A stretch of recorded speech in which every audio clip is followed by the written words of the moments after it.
On Sunday evening here for the SMITE Challenger Circuit, back in North America this time around, J-Mac and Mifflin bringing the action for Get a Grip and Hugs and Kisses. Mifflin, now we go from the Sunday, our Sunday fun, now we get to have some fun here, or our Saturday morning fun now here on to Sunday.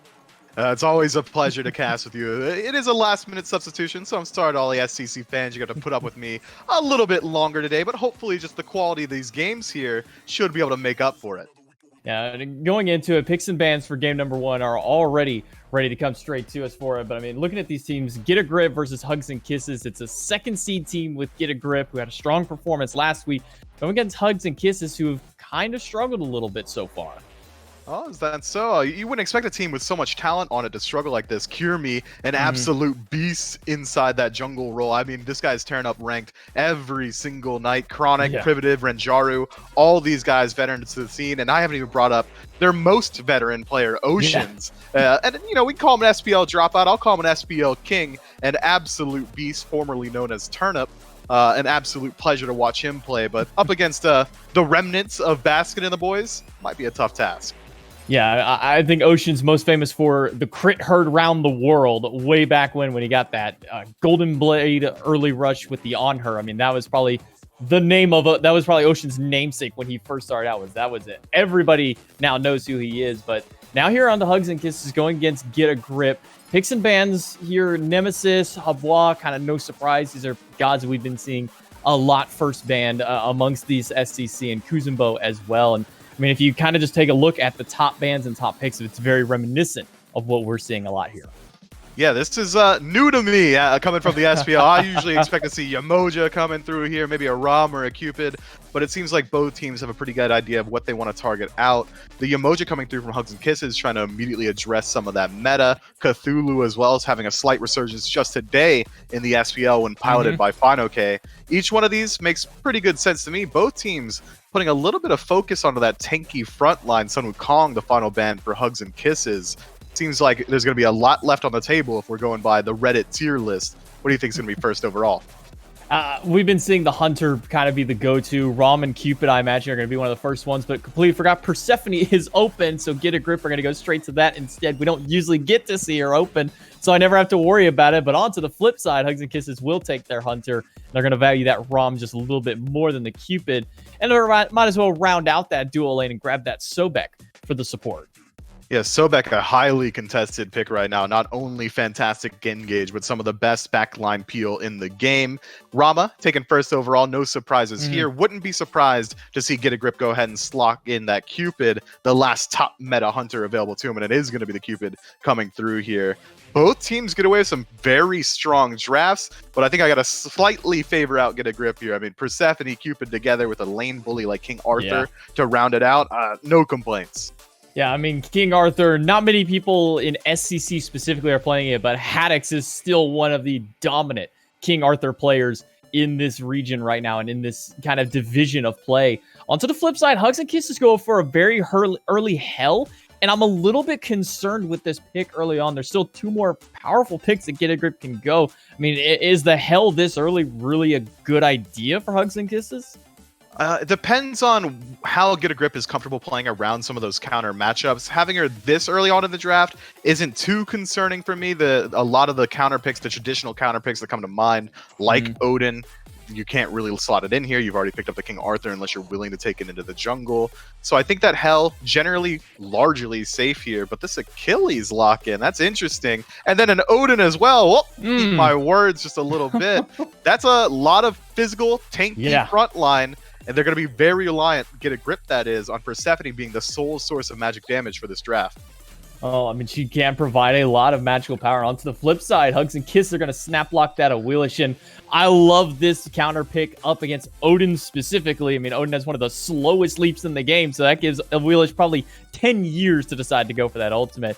Game one is underway for Get a Grip and Hugs and Kisses. We're going to see where these three gods align out, and it will be a support Odin this time around. Support Odin, decent for pressure. Eonic, absolutely comfortable taking this pick. He's played it in the SPL. He's played it here in the SCC. So I don't think we have to worry about his mechanical difference here. But I am worried about how well this Odin is going to be able to perform when Kyrmi's piloting this Awilix, and look at all those plants set up by Pagon That's already. disgusting. Yeah, this speed buff doesn't stand a chance. That is probably the most disgusting thing I've ever seen, is a literal triangle of plants ready to run down a single target. I mean, Speedball is going to go down in a heartbeat. There's no doubt about that. But going back into this, I mean, while I do agree with you, Odin is a lot of pressure, I feel he's also really risky in that support role, just because your primary clear is that leap. I mean, when you're going against a Sobek, I mean, that's such a telegraphed leap for the Sobek to just grab you from. Yeah, but recently, and with Odin getting a rework in the last couple of months, that Gungnir's Might could be targeted out first for the clear there. Ocean's going for the blink over the wall, trying to get a cheeky invade on that Alpha Harpy. Not quite able to do it, just losing a little bit of his health bar in exchange. I'm not too worried about Ionic. He doesn't necessarily have to jump on every single wave. Cupid recently getting a buff to Heart Bomb as well, doing 25% more damage to minions, means that they're not going to be completely reliant on Ionic for the clear. And up against Rom and Sobek, they shouldn't really be looking for too much lane pressure. They certainly have kill pressure, but up until level 5, I think both teams should be just fine. Ionic's gonna go straight in. He's level 2, has that Gungnir's Might to throw, but unfortunately a minion steps in the way of the Heart Bomb, so Meerkat not gonna grab his target. Ocean's is level 2, could look for a pluck here, but instead being too close to the tower line, maybe gonna opt against it. So wave pressure still in favor of Hugs and Kisses. The pluck goes right under Ionic, charging up for that Gungnir's Might. The Heart Bomb on top, but Oceans is in danger, but so is Ionic. Double stun out of the bomb, but not quite enough damage to take down the support. Thin margins between these two here. Right now, Ionic pulling ahead in that potion attrition battle up against Oceans himself. What a tongue twister. But Sobek having the inherent healing from the Sickening Strike means that he should likely be able to get up into fighting shape a little bit more quickly. Interesting to point out as well, Privative on the side of Hugs and Kisses has elected to go for the Shoes of the Magi Rush, picking that up immediately, and then into Warrior's Blessing on that first pack. Makes me think that along with this Awilish, they're looking to fight. They're looking to fight in that Soul Lane. Gonna pick off Chronic for first blood on the side of Get a Grip. The quick rotation from Mask at that level 3. The blue buff wasn't even back up yet. Normally, we wouldn't see that rotation till blue. But Mask makes a quick rotation over, recognizing he's not going to get anything over on this left-hand side. Yeah, nice rotation from him as well, just to find pressure over there. Nike was jumping on the wave just a little bit too much for Mask's liking, so finding an early kill, helping out Haddix, who is an absolute menace in that lane as well, already playing a lane bully. I think Mask has done enough over there to just leave that lane alone and trust in Haddix and this King Arthur to continually find pressure. Now, you mentioned this Warrior's Blessing onto this Hell. I mean, what benefit does the Hell have grabbing this versus your traditional Mage's Blessing? You're going to get a little bit more damage output from the true damage coming from the new passive from Warrior's Blessing, the ability to stick in these fights a lot longer. And when you're matched up with an Awilish who's going to be able to fight very early on, Hell, a traditionally late game character, absolutely does massive damage in the early. So we can start to expect some maybe red buff invades, aggressive plays around the enemy jungle as Kyrmi and Privative start to group up around each other. And it's going to make him much more impactful in the early game than Pagon will be, at least for the first couple items. Looking at a double rotation here. Both junglers making their way through. It's going to be Ionic making the first move. Gungnir's Might into the backline looking for their target. It's going to be on to Kyrmi. Level 5 out of Mask, but the execute's not going to land in time, but they will be able to pick up Oceans and Kyrmi. The double kill for Mask puts him on an early killing spree for the Achilles. Meerkat making masterful use of the Heart Bomb there, using it on a minion to find the instant explosion, to find the stun. Just making sure that everyone gets out of that situation alive and set up for a very easy kill on a Kyrmi. Aggression coming through there from Hugs and Kisses, immediately punished by Get a Grip. Nice rotations all around. And now we're starting to see a disparity start to grow. About 1,000 gold severing these two teams so early on. As Ranjaru in some trouble, gonna make it out of that one by the skin of his teeth. No boots online for Meerkat, so not enough damage. Mask might be able to make it out because Haddix is here to body block for him. Chronic just comes down, has the blink, goes for the barrier formation, but you gotta hit something onto Mask, otherwise he's got more than enough to be able to get out for Haddix. Haddix manages to make it through thick and thin. Mask makes it out alive thanks to that blink, but more than anything, just not getting any damage onto him. Yeah, I'm not giving Mask any credit. we just saw Chronic get selfish there. He could have blinked in and immediately gone for the ult or even auto-attacked, but instead, he chooses that 2 a little bit too early, has to turn it around incredibly slowly. Just gonna for the boy in a situation where he shouldn't be able to. Yeah, I mean, even if he did manage to tap that barrier formation, I don't think that it does any damage. Would he even be able to... He would still be able to blink away from that, I imagine, unless he just goes for the instant pop on it. He might have been able to get the instant pop if he had turned it around properly. The 2 is the safer option, especially considering how low Mast was. But when you're behind like this, you have to go for those guaranteed kills. You have to use whatever it takes. And especially if Get a Grip are going to get aggressive on the red buff like this. Ionic's going to drop down the cage, but unfortunately for him, Renjaru's got piercing basics with those astral arrows, and he'll be able to pick up 1. Now Pagon's on the run. He's got purification beads to live for the time being, dropping down all the plants that he can. Up in the sky is Renjaru looking for 1, but Pagan managed to find 1 before he can take down Matt.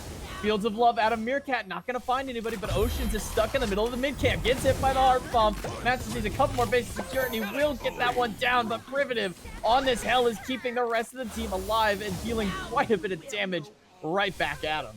Get a Grip just getting a little bit over-aggressive around that red buff. Ionic stepping too far forward alone versus the 4 core members of Hugs and Kisses. Not going to turn out well for you, especially when the rotation comes in so quickly. Clean counterplay turns that into a 3-for-2 situation. Ionic falling in exchange, and now Hugs and Kisses have done a good job of closing up that gold gap just a little bit, but not enough to get them in the clear. Still 2,000 separating these 2 teams at 6 minutes. That is a crippling amount. I just want to note out that Privative had maybe 1 or 2 stacks of that Warriors Blessing going to the fight. He comes out with 12 of them instantly, has 12 stacks on his Warrior's Blessing. He's going to get that tankiness online so much quicker. And looking to go into the Lost Artifact tree, I mean, so many options. We've seen people rush for Doom War. You can go for Chronos Pendant since it's the hell once it's CDR. Maybe you could just run up to Hootie. Why not? Just buy and get a lot of damage online. Yeah, I'm angry if it's not Doom Orb. Everything else you said could happen and should not, because that additional mobility on this hell should be exactly what he's looking for. No one's picked up a Phantom just yet on the side of Hugs and Kisses, so as they tick over to level 5, I expect that's where we're going to see it come through here. Might even be on the Privative if he starts his power farm. But we are seeing a ton of blinks. Hugs and Kisses want to play aggressively. You can see it in their builds. Chronic immediately going into defense. Doom Orb starting up for the mid laner Privative as well, and instead of electing to go for the Gauntlet of Thebes build, it is going to be Oceans going immediately into that Sovereignty, which is going to help out early game. You don't have to stack up Sovereignty, you get all the benefits the second you spend that gold. I think that this is a pace that they're looking to keep up, but Get a Grip have continually come out ahead on each one of these engagements. It's going to be hard for them to use this early game pressure in their builds, even though they've already got a 2,000 gold deficit. Meerkat taking quite a bit of poke there from Renjaro. That's going to force him under the tower, and has to use those hearts to heal up, but Mast is going to be the one who's going to get yanked back in by the ultimate out of Kirimi, but he gets grabbed by the pluck onto Ocean, just trying to find any escape route that he can. The dash is not enough because Renjaru has the snipes to finish that one off. 4 kills online for the Hunter, and they might be looking for more. Meerkat has to dash away, but now his only escape is gone. His ult is down, and so is he. His Privative picks up the double kill. Pagon's gonna dive in. He needs 1 more shot, and he will find it. Threads the needle to find Kirimi. Needs another one to maybe find Oceans, but Privative is here, and so is Haddix on the back line. Will manage to pick up Oceans. Now Privative is the one on retreat, as him and Renjaru are going to have to face a level 10 Haddix on this King Arthur. Gets the stun, forces the cleanse out very early from Privative. He's going to have to rely on his beads if he keeps going in, but the damage is too much. Haddix lives on, and Pagon with 20 HP and a dream. Man, Privative, you gotta feel bad for the boy there. He finds a fantastic turn on the Pagon, but just not quite enough damage. Pagon in that engagement able to set up multiple plants and then jump through them. 4 of enemies, immediately skyrocketing his damage from that around 2,000 mark to about 4,000. You can't allow him to position that aggressively in the team fight. It was a 4-man grouping from Hugs and Kisses that gets immediately punished by a singular member of Get a Grip. We're gonna need to see him clean up those team fights just a little bit. But all in all, I'd say it went pretty well considering how far down in gold they were able to claw it back, just about now 1,500 separating these 2 squads. Well, bad math, 2,000. Don't ever do a math on cast, J-Mac. No, math is your sworn enemy in any instance. Even if you're, if you teach math, it's still your sworn enemy at that point. Haddix looking like he wants to try and dive this tower, but it doesn't really have the kill pressure for it. Did have to go from the tank boots straight into the Stone of God. We've been seeing a lot more tank boots in the solo lane recently compared to those Warriors blessings, or Warrior Tabines. We have. It's just that additional survivability. We've recently seen a shift in focus from junglers. Let's hold that thought as Primitive gets caught by the cage. Mass finds the damage. Ocean in the water. Not quite enough damage to follow it up, but he does get an ult for Kirmi. And Mass is able to ult to get away from Kirmi himself, so you're going to use ult for ult just for the escape, but Oceans might want to back away. Pagon and Haddix are here. Haddix almost finds him over the wall, just not quite enough damage. His Warrior Tabine might have gotten the kill, but this time around, it's just going to be barely squeaking by his Oceans. Haddix now looking at Chronic, who has to dive over the wall into the tier 2. Pagon is tearing down Kirmi. Kirmi doesn't have an ult, but Pagon's pretty low on mana. I don't know if I would keep chasing that. Takes it out by the skin of his teeth here, but now Kirmi a little bit of trouble. Masked, angry about how the initial fight went, trying to go back in. Oceans trades out his blink, trying to find a pluck, but thinks better of it as Ionic makes himself known in the center of the map. What a scrappy game. Is this how the SEC always goes? Just constant ARAM and fragging? I feel like I'm watching an arena. Yeah, no, this is what we're more accustomed to seeing in NA, especially EU. It's a little resident sleeper sometime through. Haddix might be able to find a kill. No, he misses. Unfortunate. Misses that one out. Haddix not able to pick that up, and now he's going to take quite a bit of poke himself. There's 3 more players from Hugs and Kisses rotating for the solo laner, but none of them are going to cut off the path. So Haddix makes it through. But yeah, Mifflin, this is what you're missing when you get a cast, the SEC for NA. Is you get to see a lot of action. Not a lot done with that action, but you get to see a lot of it. Hey, I'm always down for a bit of a dirt bath, mud battle wrestling match, and that is exactly what we're getting to see this time around. We're looking at 15 kills in 12 minutes. There's not as much time as there are deaths in this game, and so far, no neutral objectives have been contested as of yet. Both supports very far behind the rest of their teams in farm, about 4 level differential between Ionic and the level 12s on the rest of his team, so that tankiness is going to be a little bit slower rolling, both electing for the sovereignty first off overall. But with healing coming through on Hugs and Kisses draft through this privative hell, they might be able to look for some early objectives, especially considering the rotation pass that we've been seeing from these solo laners. Chronic already establishing a 1-level lead despite being 0-1 to Haddix's 2-0 should allow him to rotate out pretty early on. So one thing I'm noticing almost immediately in a difference in builds, the Devourer's Gauntlets have become so standard for the Hunter, but is Rinjaru's 4-0 lead the main reason he's gone for this Bloodforge here?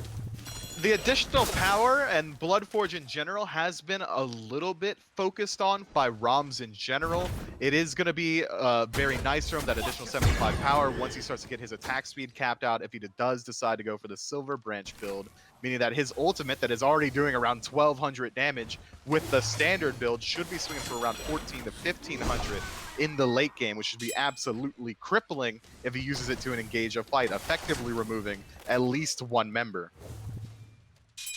Privative going for a little bit of a defensive option as well towards Breastplate of Valor, get some cooldown reduction, get some defense online, a little bit of MP5 to boot, kind of everything that you want as a hell. You want to be able to spam more abilities, live a little bit longer, and have those abilities available to you because of the mana. Starting up here is Gold Fury. Get a grip of the ones with the advantage as far as positioning goes. Hugs and Kisses, Chronic a little late to come through. Looks like he's trying to make a wraparound onto the backside here. Hugs and Kisses are just waiting for that potential initiation. Chronic is a little slow to go in, but not Haddix. He's going right onto Privative, but Ionic's going to get yanked back in by Kirmi. That's going to slow down their aggression. Drop to the cage onto 3, and Kirmi's not able to make it out because his abilities are down for it. Chronic finds Ionic up in the sky as Rinjaru looking for somebody. It looks like it's going to be Meerkat. Needs that 3rd shot to get something off, but won't find it. Leaping from Chronic. Whiff, swing and a miss from him. But in the 4v4, the sustain game is just going to keep going to Hugs and Kisses because they've still got that hell alive. There's at least a little bit of fight back potential here. The Cupid doing his best to match the healing from this hell, but it was a losing battle from the offset. However, Chronic stepping too far forward, gets caught up by the King Arthur ultimate. The stun is good. Now Ocean's forced to retreat as he tries to peel out his team. That's a lot of damage that Hugs and Kisses are going to have to recover from, but it seems like Get a Grip are willing to let this one go. They know that the hell healing is just a little bit too much. The longer this fight goes on, the more it favors Hugs and Kisses. So instead, let's return to neutral, go back to farming. But that fight was more good than bad for Hugs and Kisses. That 2,000 gold deficit that we were looking at just a moment ago has been cut yet again, now closer to 1,000 experience, now in favor of Hugs and Kisses as well, which is a little bit more impactful at this point of the game. Meerkat slightly off the mark with his ultimate off that engagement once Kirmi went for his own, trying to shut down Ionic, means that they didn't get to use the Fields of Love at all. That's a huge value loss for Get a Grip. Had that been able to land, that fight might have gone very differently. Yeah, one thing you mentioned is, Meerkat's going to try to play catch up on healing. That's quite a gap he's got to catch up on there. That was 1,000 healing before that team fight. Privilege just went up 2,300 healing, and that's despite there being an Odin and a Divine Ruin on the enemy team. Gold Fury, blink in, Get a Grip does manage to get it, and they might be able to pick off Oceans. Luckily, he's got the Lurk in the waters, but there's an Execute out of Mask, and that'll take him down. Still pushing forward, possibly looking for Renjaru, but Renjaru's still level 15 on that ROM. Has 3 full items online. It's going to be a tall task even for Mask to go in onto that.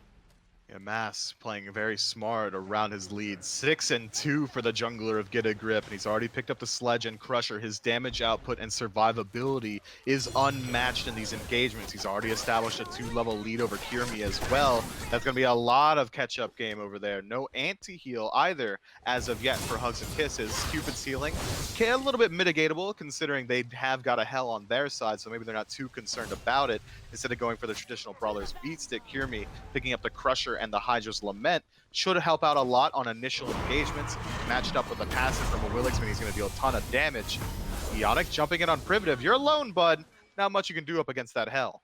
All right, I got to make a call out on Pagan here. I think we've done it before with either him or somebody else. I don't remember who did this. With 2 tier 1 items, man, when you've already got 3 full ones built, I think you're kind of forgetting that you kind of forgot to build that 4th item there. Instead, he's looking to maybe skip it. I don't know. I think it was Pagan who's done this before, where he just buys a bunch of tier 1 and tier 2 items. Yeah, this is fine. Look, it's efficient gold spend for immediate power boost, but as of efficiency for overall gold and time, he is going to be losing out ever so slightly. But maybe he's just trying to give us a little spoiler alert, let us know where he's going with the build so we can keep track of him. They're gonna try and steal away this blue, but Haddix is unsuccessful in doing so. Thanks to the rotation from Kiri, but Haddix is still gonna keep fighting Chronic. He doesn't care that the jungler's there, because the jungler's not even interfering with this little slap boxing. Pagan, gotta dash back towards the safety. He's got Ionic waiting in the wings. Might be looking for a pick onto Privative. This Hell is their primary focus. Unfortunately, that Hell does have a Breastplate of Valor online, and it's 4 physical-based gods on that team, so that's 4 players who are losing out on their damage against this Hell. But you wouldn't be able to tell based on the state of the game. It seems like that pressure is still coming through. A 4-man grouping from Get a Grip in the mid tells me that they want this tier 1 tower sooner than later. It would do great strides for them to open up the map. And looking at Primitive's positioning right now, it seems like this tower is going to go down without much fuss. Yeah, luckily they've got an Odin who can pop that shield and go right into the tower. So tier 1 will go down, and Haddix is looking for even more than that. Privative is stuck in the middle of 2 of them. Knock up from 1, but Kirmi doesn't elect to go for the ultimate instead. Into the execute threshold. Privative will fall, and Mass picks him up, and Mass has to get out immediately. Pagan falls as well, so it's mid to mid. But Pagan is still alive thanks to the passive, able to get as much damage as possible. It just finds Ionic, but Mass grabs the double kill from there. But Renjaru's still on a tear. 5-0-4 on the Ramen. Still looking for more blood. Blink out a Chronic turnaround barrier. Will push Mass back. In the sky goes Renjaru looking for the snipes, but Chronic will take it from him. And that's a 4-man wipe on the side of Get a Grip. Smart call to go for the Fire Giant here. They've got vision on Meerkat on the opposite side of the map, who elected to not rotate into that team fight. Is going to be able to take away a tier 1 tower, but is it worth it when the biggest objective is on the map and being done right now? Ionic just now spawns, but he shouldn't have the time to get there. Hugs and Kisses might have found themselves a big win in the midst of a loss. Fire Giant going their way. Unfortunately, not holding it for that a couple extra seconds for Kirmi, so he'll be the only one who doesn't benefit from that Fire Giant. But regardless, they do manage to snag that objective after a huge team fight that looked like it was so far in favor of Get a Grip. But all it takes is one little grouping. That Odin Cage didn't mean anything to Hugs and Kisses because they've got more than enough damage. They swing 4 in favor in that team fight, and then the Fire Giant. I mean, this game is back to dead even, if anything, with the Fire Giant, and now maybe slightly in favor of Hugs and Kisses. Yeah, we need some Fs in the chat for Cure Me there. He was respawning in 2 seconds. I'd be mad pinging my team right now that they didn't wait for Fire Giant. That would have been so helpful for him, especially considering he's going to need that boon. 0-5 for the jungler of Hugs and Kisses. Fire Giant would have been largely useful for him. But 4 members strong with it should be able to strip out a lot of these objectives on the map, the permanent objectives, the tier 1s, the tier 2s, and what a good time to pick up Fire when Gold Fury is respawning in the next 20 seconds. Get a Grip, still have the gold lead ever so slightly in their favor, and knowing these guys and how they like to play, I wouldn't be surprised to see them try and put up a defense here, despite that Fire Giant buff being on 4 members of Hugs. And Jari's level 19 on this Ramen with 5 kills to his name, 5 assists, been part of 10 out of the 11 kills out of the Hunter. The only person with more kill participation than him is his own support at the full 11 out of 11. I mean, this duo lane has been so active in these fights, and they recognize where their strength is. This duo lane's doing well. Just let's keep them in every single fight possible. Hugs and Kisses strip out the 2 towers on the left side and might be looking for the bird too. Chronic pushing in. Meerkat taking quite a chunk from Privative, even in that dark form stance. The cage comes out, as well as the grasp of death from Pagon, but it's not going to do enough damage to take anybody down, but it will push them out. A few players under half health on the side of Hugs and Kisses, but I mean, once again, they've got a hell, and when you're not going to keep the fight going, they're just going to top themselves back off. Lord forgive me. J-Mac, I gotta say it, man. Look at Mask's build. What is this late-game Golden Blade coming through here? I don't know. That's so straight. This is something he's been doing for a couple weeks. Golden Blade traditionally is an item that you pick up very early on in your build, but maybe we have to hold that thought as the engagement starts to tier 1 mid. They're going to flip Pagon right into the grasp of Kirmi, and Renjaro will finish it with a final basic. Pagon's going to do anything he can to get damage off, but it's not going to do anything to the side of Hugs and Kisses. Oceans will be more than happy to take up the tower. He's got a hell to keep him healed up.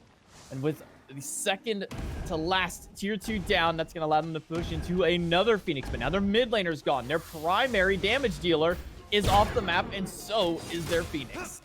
Phoenix removed, towers removed as well. We've still got a full minute left on this Fire Giant buff. That right tier 2 would be where you expect to see Hugs and Kisses group up, but instead trying to strip out the left side jungle. With this grouping, it feels like a bit of a misplay. Had they decided to, they could have used this time while Pagon was still dead to remove the last objective on the map, separating them from those birds. Instead, now, going back to farming and going back to base, they'll have lost the majority of their time left with this Fire Giant.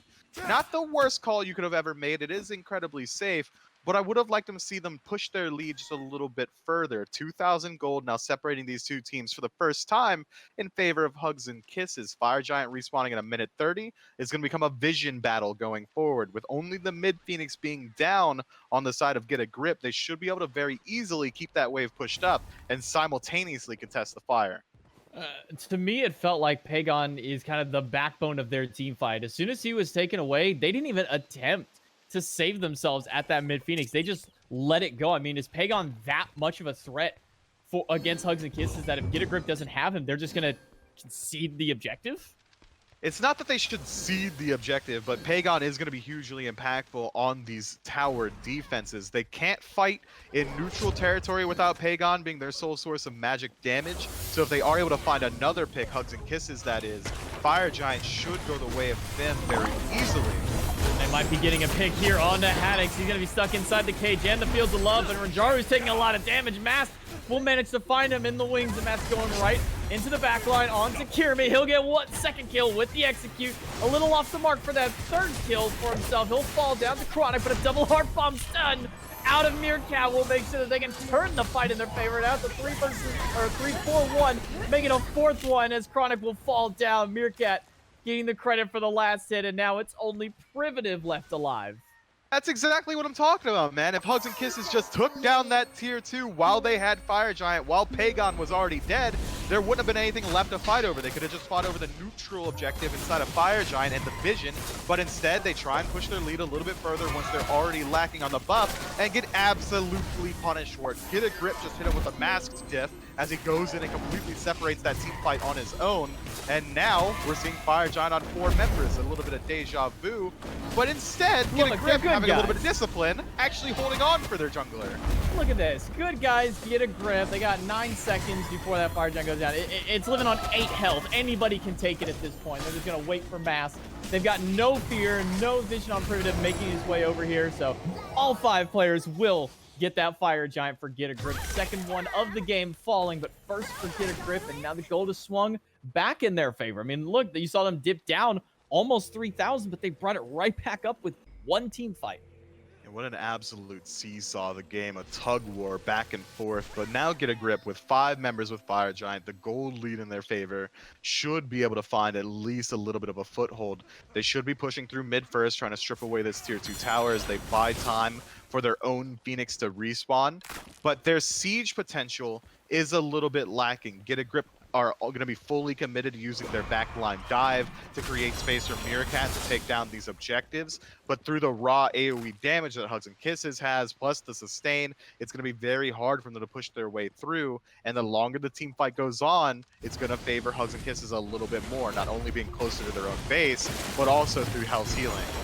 I mean, what really is it for Hugs and Kisses that's kind of their best defense for it? Is it something they got to bait out on the side of Get a Grip that'll make that siege defense more successful for them? Or is it just that raw sustain and power that they have that would be enough to keep them back? If they can survive the initial engagement from Ionic, get through the cage, survive through the grasp of death from Pagon, from there, it should be a little bit easier for them to find a defense. But that's easier said than done. These guys are veterans on the side of Get a Grip who've been playing this game at a very high level for a very long time. I don't think they're going to make any rookie mistakes going in towards this push. Hugs and Kisses do have the added benefit, though, of having Oceans and Cure Me. Oceans can go in with a tail whip to set up for the gravity surge, immediately splitting up the engagement if they're able to find a priority target, at least burning off of beads. But if you take a peek at the relics, both teams fully charged up here. It's going to be a hard fight fighting into this Fire Giant. Yeah, double shell on the side of Get a Grip and an upgraded Phantom for Oceans just to make sure they can get out of this cage with little to no effort.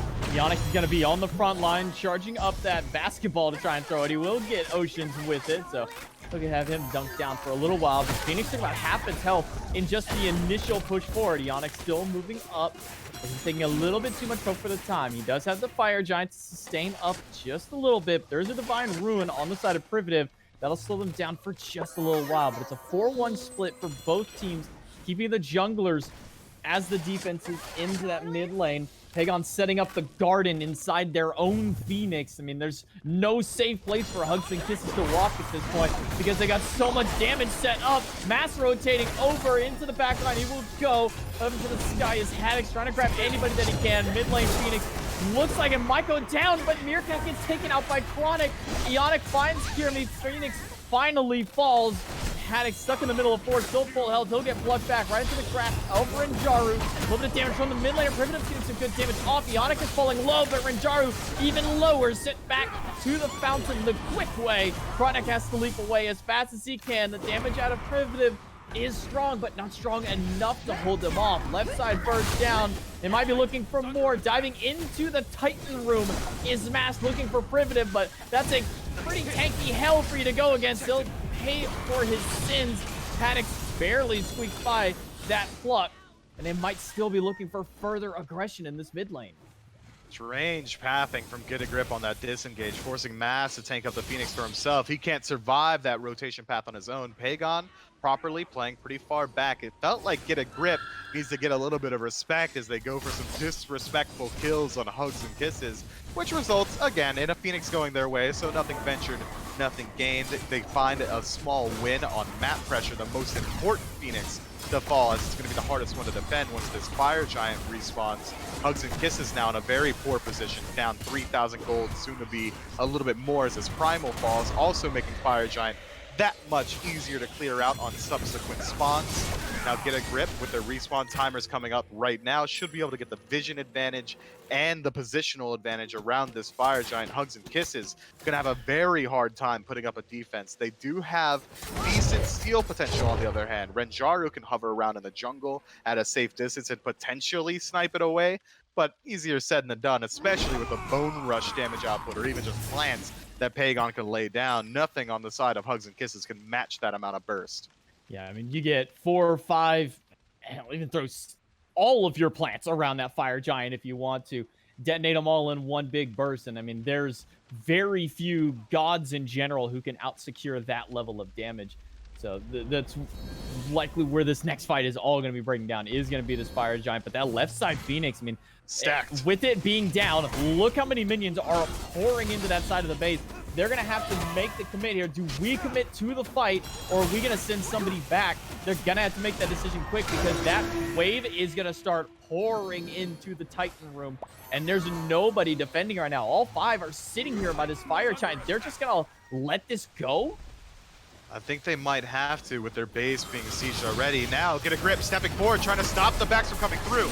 But the Grasp of Death is down. Fields of Love into the back. Kirby's going to manage to squeak out of it, but he'll find Meerkat all alone onto a mask, going to dash away, and Renjar won't be able to close out the damage with his ultimate. Pagon left all alone, and in the 4v1, he's not going to manage to get out, but maybe he can get a pick on the Primitive if he can get the damage through, but Primitive just has too much sustain. Panics gets caught out by the pluck, and the ultimate expended to try and get away from Renjaru. He has the blink to find his way out. And despite the minions pouring into that left side, they do not give up on their fight. Hugs and Kisses manage to squeak by and get 2 kills, and now they're the ones starting fire. But it's only 4 members here. They had to send Chronic back over to that long lane to stop those fire minions from flooding in. And now Yannick hit the back line, forces the Phantom out. Mats is going to get us back with the pluck, but he's trapped inside the cage along with them, going through the ring of fire. He's going to take a lot of poke. There's no way he can keep the fight going. Yannick forced to leap over, but Yannick has his own set of beads, and he'll be able to get away from the ult out of the jungler. Luckily for them, they've got a Primitive. They've got this health sustain. This enhanced fire giant under half health. They're at commitment point at this. If they drop it now, there's no going back. They're going to hold on to it. Haddix tries to steal it away, but luckily Hugs and Kisses has the secure forward. They'll grab it. Yannick gets knocked up by Kirmi, rooted in by the Feather Step. But the Grasp of Death and the basic out of Meerkat. Goodbye, Kirmi. Yeah, nice fire giant push, boys. You step too far forward, get a grip in numbers, chase them down. A little bit of distance between these 2 teams, able to return fire from a range, but Mask using the ultimate to close distance, trying to find a stun, can't quite do it. Doesn't have his blink available. Fields of Love drops on top of 2. Chronic and Ocean stuck inside of it. Ocean has the lurking in the waters to get away. Renjar up in the sky. Primitive finds the snipe, and a quick leap out of Pagon and gets him away from the potential death blow out of Renjaru. In the 4v5, they managed to get 1 away from Get a Grip. Look, I say it pretty often, but I think I'm in a good position to say it this time. This is a game of throws. Hugs and Kisses win cleanly around an objective, and then trade Kirimi's life out, chasing down a support out of greed. From there, Get a Grip trying to do the exact same thing, and trade out their own support. Yannick stepping too far forward, and the damage of Hugs and Kisses is enough to return that kill. Now we're back into a completely neutral state, except 4 members have Fire Giant, except for Kirmi, who again does not. Get a little bit of deja vu at the 33-minute mark. Only 1 tower standing between Hugs and Kisses and the full-on 3 birds of Get a Grip. They can go for a push here. 2,000 gold separating these teams at 33 minutes is paramount to nothing. It means absolutely 0, and it's going to mean less and less as the game goes on. I'm expecting a very strong push from Hugs and Kisses, but having their team be a little bit on the squishy side as far as front line goes. Kirimi playing a Willix, Hell having to play a little bit further back because her range isn't going to be nearly as strong as something Pagon can do. Means that they're going to have a very hard time working their way into these objectives. The game simplifies once it comes down to the siege. A true 5-on-5 or a 4-on-4 with a 1-on-1 split should favor Hugs and Kisses at this point. The way that these 2 teams have been playing the last, I'd say, 10 minutes is reminiscent of, you're down 3 points, we're going to go for the onside kick to try and maybe give ourselves the advantage, maybe take the ball back for ourselves, but so far it's come up a turnover every single time for them. None of them have been able to convert these team fights in their favor, and now Hugs and Kisses knocking on their door at the Phoenix. The mid one is weakened from their last fight. That was, probably 15 minutes ago at that point that this Phoenix was down, and their Phoenix has respawned. It's healing back up, but Hugs and Kisses, they just walked away immediately. They didn't even try and put up a fight anywhere. Yeah, Primitive got hit by Bone Rush, and it felt the fear to the core of his heart, shook him absolutely as it took off 30%. So instead, backing up to the Oni Fury, which is a smart decision. This is something that Sanguine loves to do all the time. It's going to open up the map a little bit. Those minion waves empowered now are going to be able to push down towers or phoenixes all on their own. And if they're not able to do that, they'll at least be able to distract at least a couple members of Get a Grip for a moment, separating the map and giving them an opportunity, hugs and kisses that is, to push into one of these phoenixes. But it's going to be a while until those minions are going to make up the distance. And we've only got Fire Giant for another 40 seconds. It seems like Hugs and Kisses has squandered another Fire Giant push. Yeah, well, I mean, they'll get the tower out of it, if anything. So congratulations, you got the tower you should have got 15 minutes ago. So now you've cleared the map entirely for nothing but phoenixes. And that's where the primary push is going to come for these two teams now. So congrats, you got your 1,500 gold. The game is still basically dead even at this point. Everybody's level 20. Everybody's 6-slotted. Gold doesn't even matter at this point. Now it's just potions or buying your true 6-slot item if you want to. Sell your boots, buy your speed potion, and then pick up an item at that point. But so far, nobody that I can see has been able to do that aside from the Hunter on the side of Hugs and Kisses. Ranjaro sold his boots and picked up the Berserker Shield, and that's going to really augment that extra Silver Branch Bow passive. It will, and give him an additional layer of survivability into this dive coming through from Mast. But as long as we're talking about items that need to be sold, Mast still has Golden Blade, and it's kind of ticking me off, J-Mac. Usually that's the first item that gets sold out of the build, but instead he's going to sell his boots and pick up a Crusher, helping out with additional attack speed, which should synergize well with that Golden Blade passive. But man, it could be literally anything else. It could be a true defense item. It could be a straight up Titan's Bane. Like, we could have so much more potential out of his build. But Mass is straight up diffing this game. He's 10 and 5 and 7. I'm not going to complain too much about the man's playstyle right now when he's performing so well. I mean, I can complain onto it. I mean, I've seen him rush. Usually he rushes that third item. And I say rushing in a really loose term. It's usually Crusher, Boots, Golden Blade. And it kind of makes sense to that mid game. You get your early game clear with the Crusher. Then you kind of have the everybody's grouping up. So let's just benefit from Golden Blade. You know, now I can save my abilities away from camp clear. But when you buy a fifth item, I don't know what's going on in Mast's head. Like I said, he's playing different now, 10 and 5. Can't complain too much, but I think we do have a right to complain, because if I ever see anybody in my games building this Golden Blade fifth item, I'm going to be throwing some serious question marks in the chat. Yeah, some question marks in the chat or the hands in their face. I'll be throwing just about anything that I could. But right now we're starting up that 37-minute mark EFG dance. Both teams grouped up as 5 core members. No Phoenixes down. As even a map state as we could possibly have.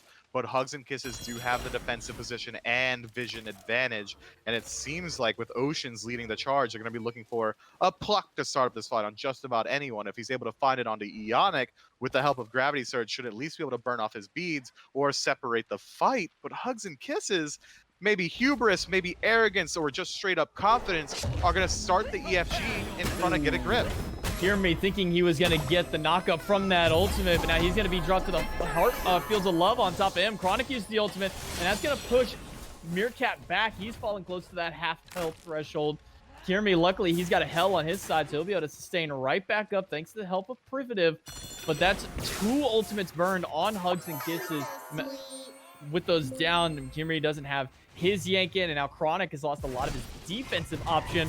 Ocean's going to pluck Ionic into the middle of everybody, but luckily for Ionic, there's no ult from him to wheel it to yank it back, so he can get out, no problem. Meerkat again going to get poked out by Chronic, by Privatives. He's going to be forced to walk away and sustain with those hearts. Mask diving in, Ionic with the Blink Cage. It's only going to catch Oceans in the midst of it, and luckily for Oceans, he's able to walk right on out thanks to the damage from his team onto the cage to break him through.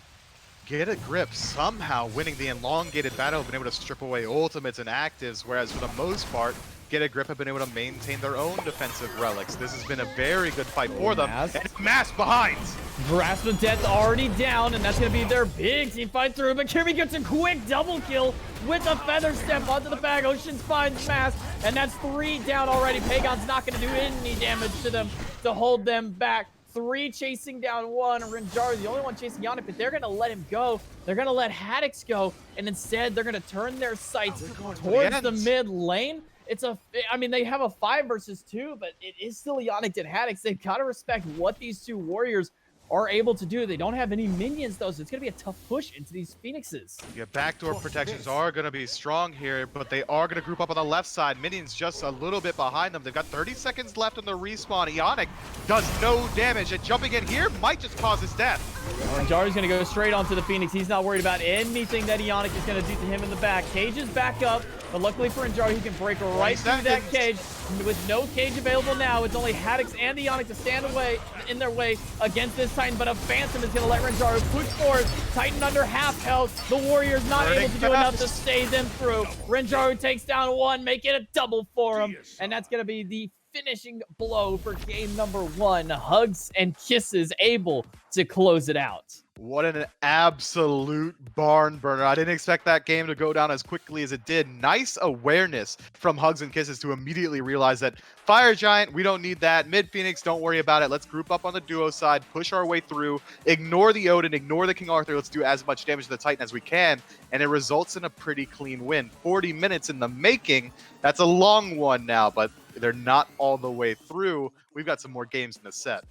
I mean, a long-standing game number 1. It is a best of 3, so we still have potential for 2 more games. And if they're going to be anything like that, I mean, we're in for an exciting set of matchups here. But I mean, looking down the line through 10-6 on Mass, he was one of the standout performers for the team. I felt like even though Pagon was getting some good ultimates, it really kind of just felt like the mask show for Get a Grip. Meanwhile, for Hugs and Kisses, it was a kind of a mixture of everybody. Chronic was 6-2, Renjaru finished out 8-2, Kirmi struggled a bit. I think it's the best way to put it. Kirby struggled quite a bit onto it, but he was able to force out some beads. He was able to kind of force players out of position in those fights. And I think that's his biggest benefit for him in that first game. But game number 1 is done. Game number 2 gonna start up here after a quick break.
After game number one, Mifflin, it looks like maybe Get a Grip need to take some advice from their own name because they were kind of slipping in those last couple of team fights. We have Hugs and Kisses able to pull it out, and in game number one, closing it in, 40 minutes of play after that Fire Giant fight. I mean, picks and bans, we're going to see a lot of interesting picks and bans, I think, this time around. Yeah, I would like to see some slight adjustments this time around. Maybe try and deal with some of the healing coming through. That hell was a little bit of an issue for Get a Grip. But you know what, J-Mac, you thought I was going to let it slide. You thought you could pigeonhole me into actually talking about some analysis. I got to say it, man. Are you proud of that Get a Grip joke? I can't think that you are, right? Well, you absolutely are. I'm proud of it.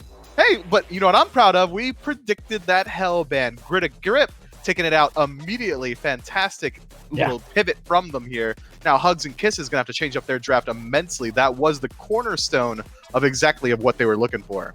Yeah, I think with that Odin, it was the right mentality of we need something to lock down this hell. The problem is there's still a lot of ways that the hell can get out of that cage. It's not like the old cage where there was no way out besides Phantom. They can break down the wall and get out. And when you have a Rom, he can break down multiple walls at one time if he wants to.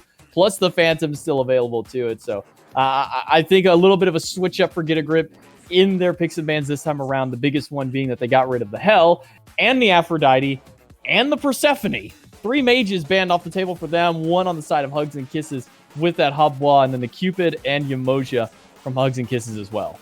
Yeah, just about every healer banned out in this first phase here. Interesting that Hugs and Kisses elect to ban out the Cupid immediately. Now Get a Grip have a pretty clear path if they want to go ahead and take the Nemesis is what I was going to say. I was going to say Nemesis. I would have never have said Rom being the last standing top pick carry. Instead, Mass decides he wants to, you know, switch it up a little bit, and it's going to de-incentivize a couple of top meta picks from Hugs and Kisses. We saw that Cthulhu got banned out in the first phase last time. Nemesis, one of the truest counter matchups there, is going to make it a little bit less likely that Hugs and Kisses want it for themselves, instead electing to pick up the Rom and the Kuzenbo, a very strong top 2. And especially for the dual lane, grabbing that one out through. I mean, we've been seeing consistent Cupid Kuzenbo, Rom Kuzenbo. If Kuzenbo is active, he's picked up almost immediately by either a first pick on the left side of it or a second pick, you know, in that first round of it through. So he is usually one of the first 3 gods picked up through. And because they have the Nemesis, now they have free reigns of the Cthulhu for Get a Grip. So Get a Grip locks in both of their frontliners and their jungle, still their carries left to draft out. Hugs and Kisses with the last pick of the first phase going to pick up the Achilles, another one of the true counter matchups into Cthulhu. Cthulhu, how often do you see him use his dash to engage a fight and then go into the ultimate, but first lose about 50% of his health bar? That seems to be the way of the road once you're piloting that god. Is going to be a little bit less enticing for him to do when he has to worry about this execute coming through consistently from Achilles. Once he's in that Descent of Madness, you're a large, easy to hit target that's going to be largely immobile as well, as Achilles is going to have a very easy time finding his way into the backline, shutting down this Cthulhu. Giannis is not the ban I was expecting to see out of Hugs and Kisses out of any mage. I mean, typically, if it's me, I'm saying, yeah, play that. Unless it's like Hurry Win, I'm saying, yeah, play that Giannis, because there are very few players in the top end competitive scene who can really play that god well, and I don't think any of them, aside from Hurry Win, really warrant a ban on it. So Hugs and Kisses, they'll get the Discordia straight out of the banning phase. And how is this Discordia really going to round this draft out for Hugs and Kisses? It's going to make up for a little bit of lack of AoE damage. The Golden Apple going to be hugely impactful inside these team fights, especially considering how often we get to see team fights down here in the SCC. So I think it's going to make up for a little bit of lack of magic damage as well. It's going to have decent survivability. The jump over walls should be helpful to escape out of Cthulhu's range as well. But I am worried about how much backline peel Hugs and Kisses are going to have. But routing out the draft with Cerberus should make up for that. At first, I was going to go, wow, Shibalanka, but I remembered it's Meerkat on Get a Grip, and I immediately was like, oh, yeah, it's just a normal Meerkat pick for that one. Meerkat, I said it last week with Kiki, is Meerkat is one of the few hunters in the SCC, SPL, SOC, you know, this whole top-end competitive where he doesn't really care if he doesn't get a top-end pick. He'll just default to Shibalanka or a Mage ADC. Game number 2, ready to go here between Get a Grip and Hugs and Kisses. Hugs and Kisses have the 1-0 advantage going into it, and straight onto the pan from Meerkat we go, onto the Shibalanka. He loves defaulting to this god. Yeah, I mean, Meerkat has been picking a lot in the past, but I just think that there are better options. I don't have enough data. I don't watch the SEC religiously, so we'll get to see how well it pans out. I'm sure you've got some good opinions on it yourself, but as far as duo lane goes, Hugs and Kisses came out ahead in my book. They got Kuzumbo and Rom, two picks that have been highly prioritized, not just here in the SEC, but also in the SPL. I think that as far as 1v1 potential goes, when supports rotate out, I'm also going to be favoring out Renjaru.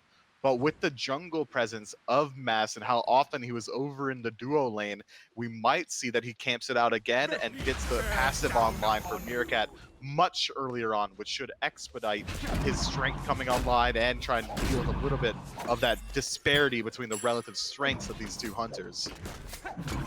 Look, I'm just waiting for like another 2 to 3 weeks to go by when we get to see Loki picked up, because maybe we'll actually see a Meerkat go back to that god. I mean, Meerkat is the known competitive Loki player, but he's also known for dying quite a lot very early on. But not if Renjaru can't hit his basic attack.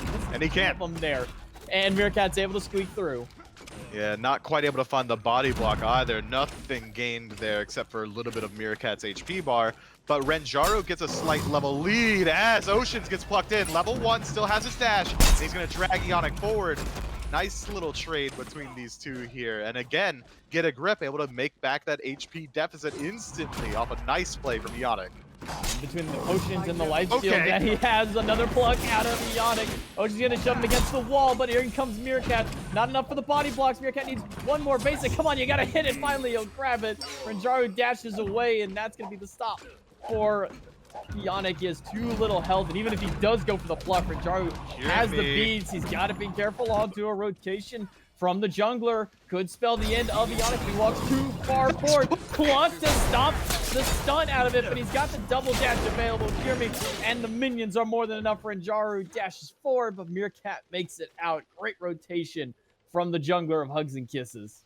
Yeah, Ionic could have used the pluck to escape out of that situation. Maybe he's worried that he wouldn't have got it off quick enough after turning to not to avoid the stun coming through there from Kirmi. Instead, dedicates his entire life to making sure that Meerkat gets out of that situation alive. That's a true support mentality, one that Ionic's been known for a very long time.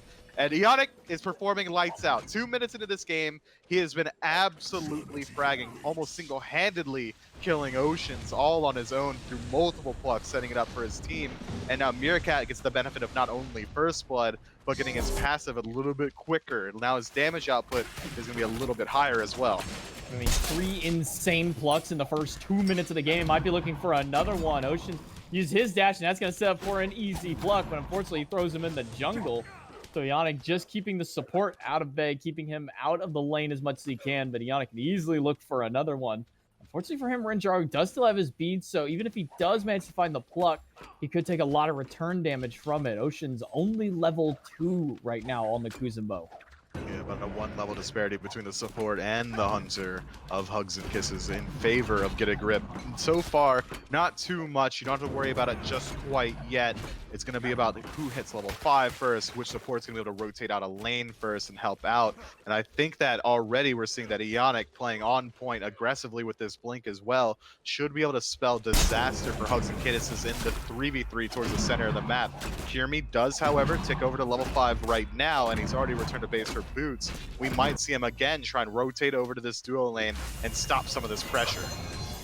Well, Pagon piloting the Raw. We kind of glossed over it into the picks and bans, so another healer picked up this time, but instead it'll be on Get a Grip side. We've been seeing the Laser Chicken a lot. I mean, Raw has come back to the forefront of the picks and bans. It's no longer the it's no longer that pocket pick Raw. It seems like everybody is picking up this mid laner these days, and I mean, with all the buffs that he's received, it's kind of no surprise. But Kirmi making another wraparound here into this dual lane. Might be looking for something else, but misses the stun onto Ionic and Meerkat. He's going to get the double dash, but tail whip is enough to push him away. So unsuccessful this time is the jungler.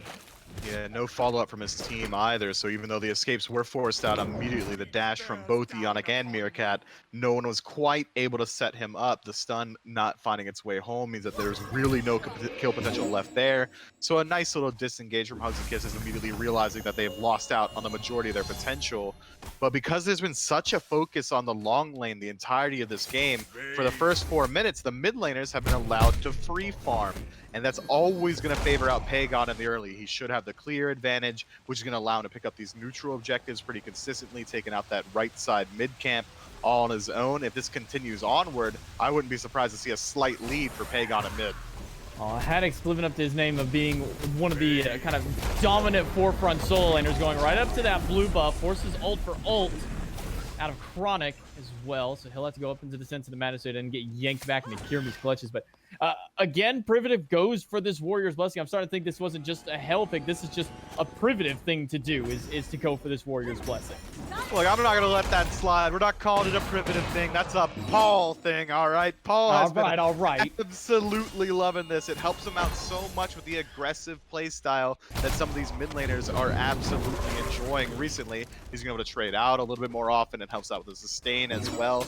But it's interesting that he's electing to pick it up when he hasn't been fighting around the center of the map at all. Hugs and Kisses more comfortable fighting around that duo lane rather than the 3v3 in mid. Maybe Privative would have been better served by a Mage's Blessing just to help out with that MP5. Well, maybe looking for another rotation to this left side. They've been spotted out by Ionic and Pagon, so they have to back away this time around. Meerkat will continue to get that free farm here into the dual lane. Or I should say free farm, but Mass leeching this wave off of him, just to get that little bit of XP. He said, no, if I'm rotating all... Is that just the jungle mentality? I rotated all the way to your lane. I'm getting something out of this. Sometimes. Nice little blink there from Ionic to avoid the push from the support Kuzenbo Oceans. We saw that Mass rotated over into that long lane, used his ultimate onto Renjaru. Renjaru forced to retreat towards the back of his tower. If I'm going to rotate to your lane, use my ultimate and do half of your lane opponent's HP bar, I'm definitely taking at least a little bit of farm, especially considering that Meerkat has already got a slight lead for himself, so he can afford to split at least one wave for Mass trouble there. I'm so sick of these Hunter players and these mid players complaining about us junglers. We gotta struggle for every little thing we get. All right, if I want to have a little bit of lane farm, I'm rightfully deserving. If anybody's struggling, it's us support players who don't get enough farm, because everybody wants to clear the wave before we get there. They want to clear the camps before we get there. We get our Gauntlet of Thieves online. We're at 12 stacks for 30 minutes because nobody wants to split a dang minion with us at this point. But either way through, Meerkat holding his own here on the Shiva Lanka. We were a little worried because it's not really the quote-unquote, kind of top meta pick, but if there's any one player in the SEC that I trust on this god, it probably would be Meerkat. He's the one who's really only been playing it ever since this god fell out of favor. And he has got a slight rotation coming his way right now, surrounded by 3. Golden Apple off the mark, but it's not going to matter when you're surrounded by 4 now. Nice little kill for Privative off a good rotation, and now we're moving into the red buff. Ocean's trying to create some space. Well, red buff will get stolen away. Watery Grave out of Oceans. He's going to push him against the wall, but he's got the shell spikes to get a little bit of return fire back. Try and get that dash off the cooldown a little bit sooner, but Mass does more than enough damage to take down the support. The block is going to be blocked out by Kyrmi, who used his own ultimate to hold it out. Renjaru finds Pagon too far into the back. Pagon's having a slap fight, or Kyrmi is having a slap fight with the Ionic. And the support wins out. Those tank boots coming in big for him to keep him alive onto it. So it trades go out, I believe, 2 for 2 in the midst of the fight. Yeah, props to Ionic for just having the bravery to take that fight up against the Achilles there. A little miscommunication from Hugs and Kisses. Ocean's pushing into the mid red buff right there, and then Kyrmi immediately leaves him alone completely and then tries to re-engage once he realizes that Ocean's is in a little bit of trouble. Had he stuck around and followed up off that CC, that fight might have been a little bit cleaner in favor of Hugs and Kisses. Get a grip, on the other hand. Very happy with how that one pans out. It was only about 1,000 gold separating these two teams at the 8-minute mark. Better off than it was last time around, but XP definitely favor Hugs and Kisses. So far, it's a fairly even game here at only 9 minutes in, and this time a little bit less on the kill counter. Last time we were at like 16 kills by 12, 13 minutes. Now we're only at 7 right now by 9. So they slowed down their pace a little bit, but that's still saying a lot out of the NAC. I mean, this is just fight after fight is how they like to play their early game. Oceans being on the opposite side, he can throw Ionic right back into the clutches of Privative, but no follow-up from the mid laner. So Ionic will get to just walk by after a missed block. And you promised me a mud fight, J-Mac, and I expect to see it, if not now, in the coming minutes. Both teams are rapidly approaching the point where Gold Fury is going to be doable. It's around that 12-minute mark that we normally see it happen in the SPL, so I'm expecting the exact same here in the SCC, around the same time that both teams are going to start to tick over towards that second relic. But Meerkat, with an early lead, has already lost it. Renjaru is caught up, and Pagon caught out in the jungle, caught out by Kirmi, able to pick up that kill cleanly. And Mask is going to be able to juke out the apple, but unfortunately for Kirmi, with no ultimate left for him, he has nowhere left to run. Mask's got half health, but Haddix has made the rotation over, and the lurking in the waters is not going to do anything for Oceans. If anything, it's only going to keep him slowed down inside there, so Ionic has to help pick up that kill. Gold Fury started up by Get a Grip after a big team fight. They got a 2-1 advantage on the kills. Might be looking for Privative, but Ionic is on rotation around the back end side. Blink over, Haddix up into the ultimate, chasing down Privative, and to get the knockup onto 2 of them, and that could potentially set up for more kills, but Mask falls to the damage from the ult on the Chronic, and Haddix does manage to find the knockup and take down Privative. Now Chronic is the one on retreat. Mask gonna get him slowed down with the poison darts, forces out the leap. The tail whip not gonna stop him. Haddix is under the tier 2 tower chasing, and that's gonna be his death. Oceans, who died at the start of the fight, spawns back in to throw the Kappa to get the kill. Yeah, Haddix just overstepping his bounds a little bit. After he picks up that initial kill, had he regrouped with his team, they might have been able to finish off the kill onto Chronic under that tier 1 tower. Instead, Haddix does do a good job of creating space. There would have been 3 more members of Hugs and Kisses trying to shut down Meerkat had he not been inside that tier 2. So overall, net gain neutral on that team fight. But it's going to be Ionic just kind of messing around with the Gold Fury a little bit. Maybe a bit of a damage check as he figures out where he wants to go. Pagon needs to play a little bit safer around the jungle. That's how he got caught out last time, losing out 50% of his HP bar to Chronic. Now he's going to be in that kill threshold. If Kirmi's able to close the distance yet again, this heal is going to be nice, but we've already seen that 100% HP isn't enough to stop this Achilles from finding a kill. Yeah, I mean, when you're fighting up against a Cerberus who's built to, you know, we'll call Stone of Binding a hybrid item onto, but for all intents and purposes, it's damage, and then you get more damage when you get that CC, and what's the easiest CC that you can go through is going to be that breath. But the Pyromancer started up and down to half, no response from Get a Grip. Not even Haddix has made a rotation over, and now they're all going to know that they got caught slipping. With everybody on that side of the map, I would have thought a quick snap to Gold Fury, but they're a little bit slow to start it up. Instead, looking at Oracle Harpies, blinking from Math, goes on to Renjaru. That's going to force him out. Renjaru might have to use his ultimate to get away, but it's not going to do anything for him. Math managed to find the solo kill onto the jungler. The ultimate off the mark because he got leashed away. Get a Grip does get the Fury, so they managed to hold it. Mask with a double kill. Could be looking for more. Privet gets spotted by Haddix. That's going to slow him down as the Soul Ender goes up into the sense, into Madness. Mask looking for one more, and he will find the triple kill onto the Nemesis. Mask on a tear early on once again. Yeah, this team used to be called Baskin and the Boys. I guess Mask wasn't allowed to shine when Baskin was around, but absolutely the difference maker in this entire set. 5-2 on the Nemesis, playing incredibly well to start off that engagement, immediately going on to Renjaru, realizing that the majority of Hugs and Kisses would be rotating from the right side of the map. He knows that he's going to have the opportunity to find that 1v1. Ionic taking a bit of a trade in mid, not going to lose too much there. After that, he picks up the kill onto Rom, backs up, finds another kill as he continues to zone, Get a Grip. They're able to marginally, very closely confirm that Gold Fury after a bit of a misstep from Pagon, not quite able to find his ultimate onto the Gold Fury itself. But it doesn't really matter when Mass is on an absolute tear as he was. I mean, gone for the stone cutting sword for his third item. Is that traditionally the katana that we would see picked up for these Nemesis third slot? It is. There's a couple avenues of thought for Nemesis jungle. Occasionally we'll see the auto attack build come through, especially when a Nemesis is ahead, and he is at this point, so it's going to be a little bit easier for him to continually find these auto attacks, get all 3 procs to make full use of that passive. But there are also some people who just vastly prefer the ability-based build. It seems like Mask going for a little bit more of a hybrid, picking up the Jotuns into the stone cutting, and now leaning a little bit more so into that auto attack. Now looking for Renjaru. That's a double ult onto the Hunter, and Renjaru just cannot catch a break. Meerkat finds the Bola to drop him down. Mid lane, tier 1 tower, we didn't even mention, has also fallen, so that's a huge opening on the map for Get a Grip, and 15 minutes now, or not even quite to 15 minutes. We're already at the 17 kill threshold for these two teams. And Mass trying to be really aggressive on here. I mean, you got a lead, buddy, but you do got to be a little careful there. Going to the back camps this early alone is a little risky. They'll get the tier 1 tower left-hand side, and while they got a Ross, they'll be able to heal up just enough. Well, it looks like all of them are going to go back to base instead.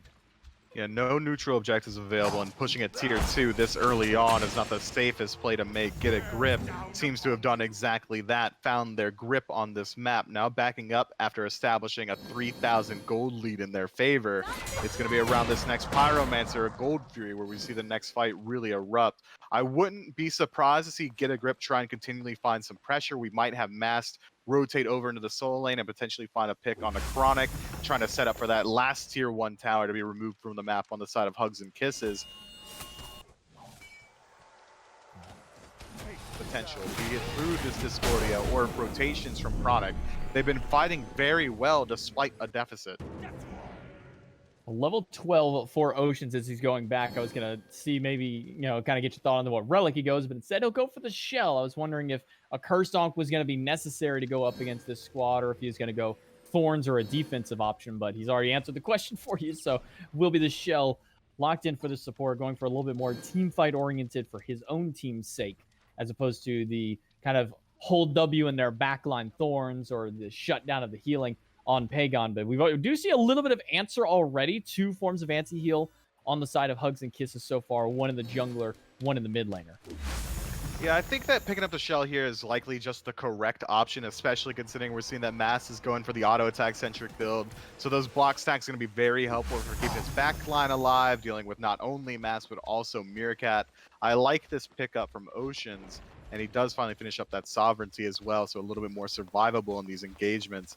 Instead of going for the exact same build as we saw from Eonic, who elects to pick up the Thebes very early on directly into the Pridwin, he's going to be an absolute menace in these team fights, if slightly less tanky. Yeah, I feel like we're not seeing the Pridwin as much as we used to when it first came out. I mean, this item used to be such a potent pickup. It felt like every support was picking this up. Even non-supports were picking up this item, but a little bit less so. 17-minute Fire Giant is a little unconventional even for North America. As they start up, it's already down under half health. Only Oceans is here to try and stop this one. Darkness comes out through Get a Grip, does secure it with Pagon's ultimate. Descends into madness for Haddox to zone out the rest.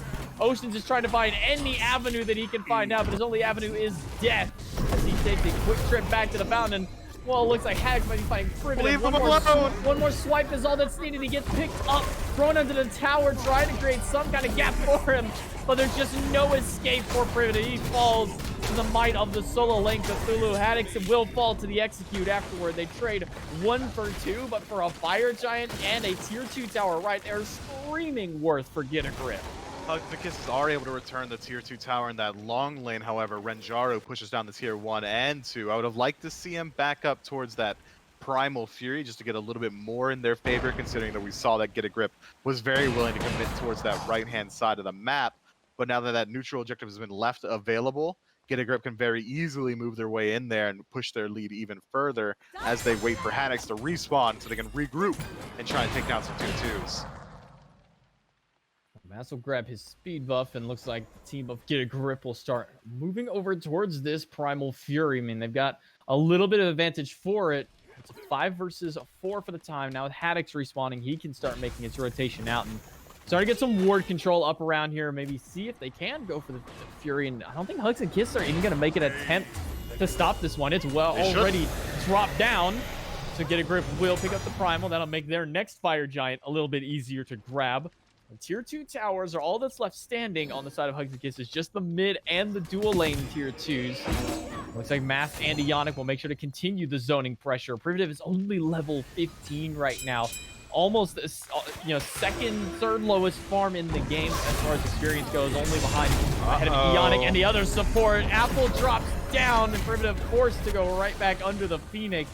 Huge ultimate burned on the side of Hugs and Kisses while they burn down the left side Phoenix. for the side of Get a Grip. Although they're trying to, they just don't have the damage without the minions there. Ionic jumped down to half health. He's got to run away because Kirby does have an execute, but even more so, Renjaru's got sniped. He's going to take down one. Chronic's going to grab three, or try to with his ultimate, but not bring anybody back. A small burst heal out of Haddox. Snipe a little off the mark there for Pagon, but he's going to find the beam to take down one. Haddox will grab another of his own, and now three knocked up by Haddox. Primitive with no defenses left. The double kill for the solo laner, and Get a Grip might be looking to try and close this one out. The Mire traps that forces the jump, but the bird is gone. 3 dead for 20 seconds at least. Renjaru still being alive is going to make it hard for them to look for the end here. This mid Phoenix goes down without a single fight, and it looks like Get a Grip are surging forward. They've got minions. They've got Renjaru and Chronic to defend against them, though. They're taking a little while to commit into it. Half health onto the Titan, and with the ultimate out of Pagon used just for zoning, Titan will go down, and half of the game time from game number 1, Get a Grip are able to close out and even this set out. Yeah, Get a Grip find a vice grip on Hugs and Kisses' neck there. That was a convincing game, largely off the back of Mast, finding pick after pick after pick, so not only setting up for objectives, but also finding his way into the back line and absolutely dispersing these team fights almost single-handedly. And Haddox, an absolute bully on this Cthulhu, despite Kirmi playing one of the most direct counter matchup gods inside of this Achilles, he is able to absolutely tear through as this paragon, this pillar of CC for Get a Grip. And again, Mast kind of popping off. He had a triple kill earlier on, and he ends out 6-2 on this Nemesis, going, as you can kind of see, towards that auto attack field at the back end of it. Iqbal into another short bow. Curious as to where he was going to round that one out through, but looking at the damage numbers, pretty even amongst the top 4 of them. So a lot of damage out of Meerkat, Haddox, and Mask onto it. But look at the healing on the side of Pagon. 5,000 healing completely almost negates everything that Privative did in damage. Only got 6,600 off on this Discordia. Yeah, we're going to need a better performance out of Privative that time around. He wasn't quite able to find the farm because of continuous pressure coming his way through the 3v3 in mid. Again, I think we're going to be looking at another huge shift in P's and B's. You're not going to allow that exact same thing to go down again. Get a Grip might have found exactly what they need to do. Banning out those healers seems to have worked. And they got a lot of top picks because of it. They got a Nemesis, they got a Cthulhu, they got a Sobek. I mean, those 3 picks alone, to me, that's kind of a big W in the picks and bans for them. I don't really think it would have mattered entirely what their last 2 picks were. I mean, clearly, Meerkat was able to go down to a Shiva Lanka, and they brought a Raw despite all of the mage bans that were coming out onto it. So, I mean, great picks and bans from game number 2. We'll have to see if there's any more adjustments as we go into game number 3. We'll be back in just a moment.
On a much more decisive game to Get a Grip are able to round this one out in just 20 minutes of play to even out the set at a 1-1. And we saw the adaptations in picks and bans. They got Nemesis, they got Sobek, they got Cthulhu, and then the rest just was all downhill from there for their opposition. Hugs and Kisses now need to make their adaptation into picks and bans for game number 3 to try and stop and slow down the bleeding from game number 2.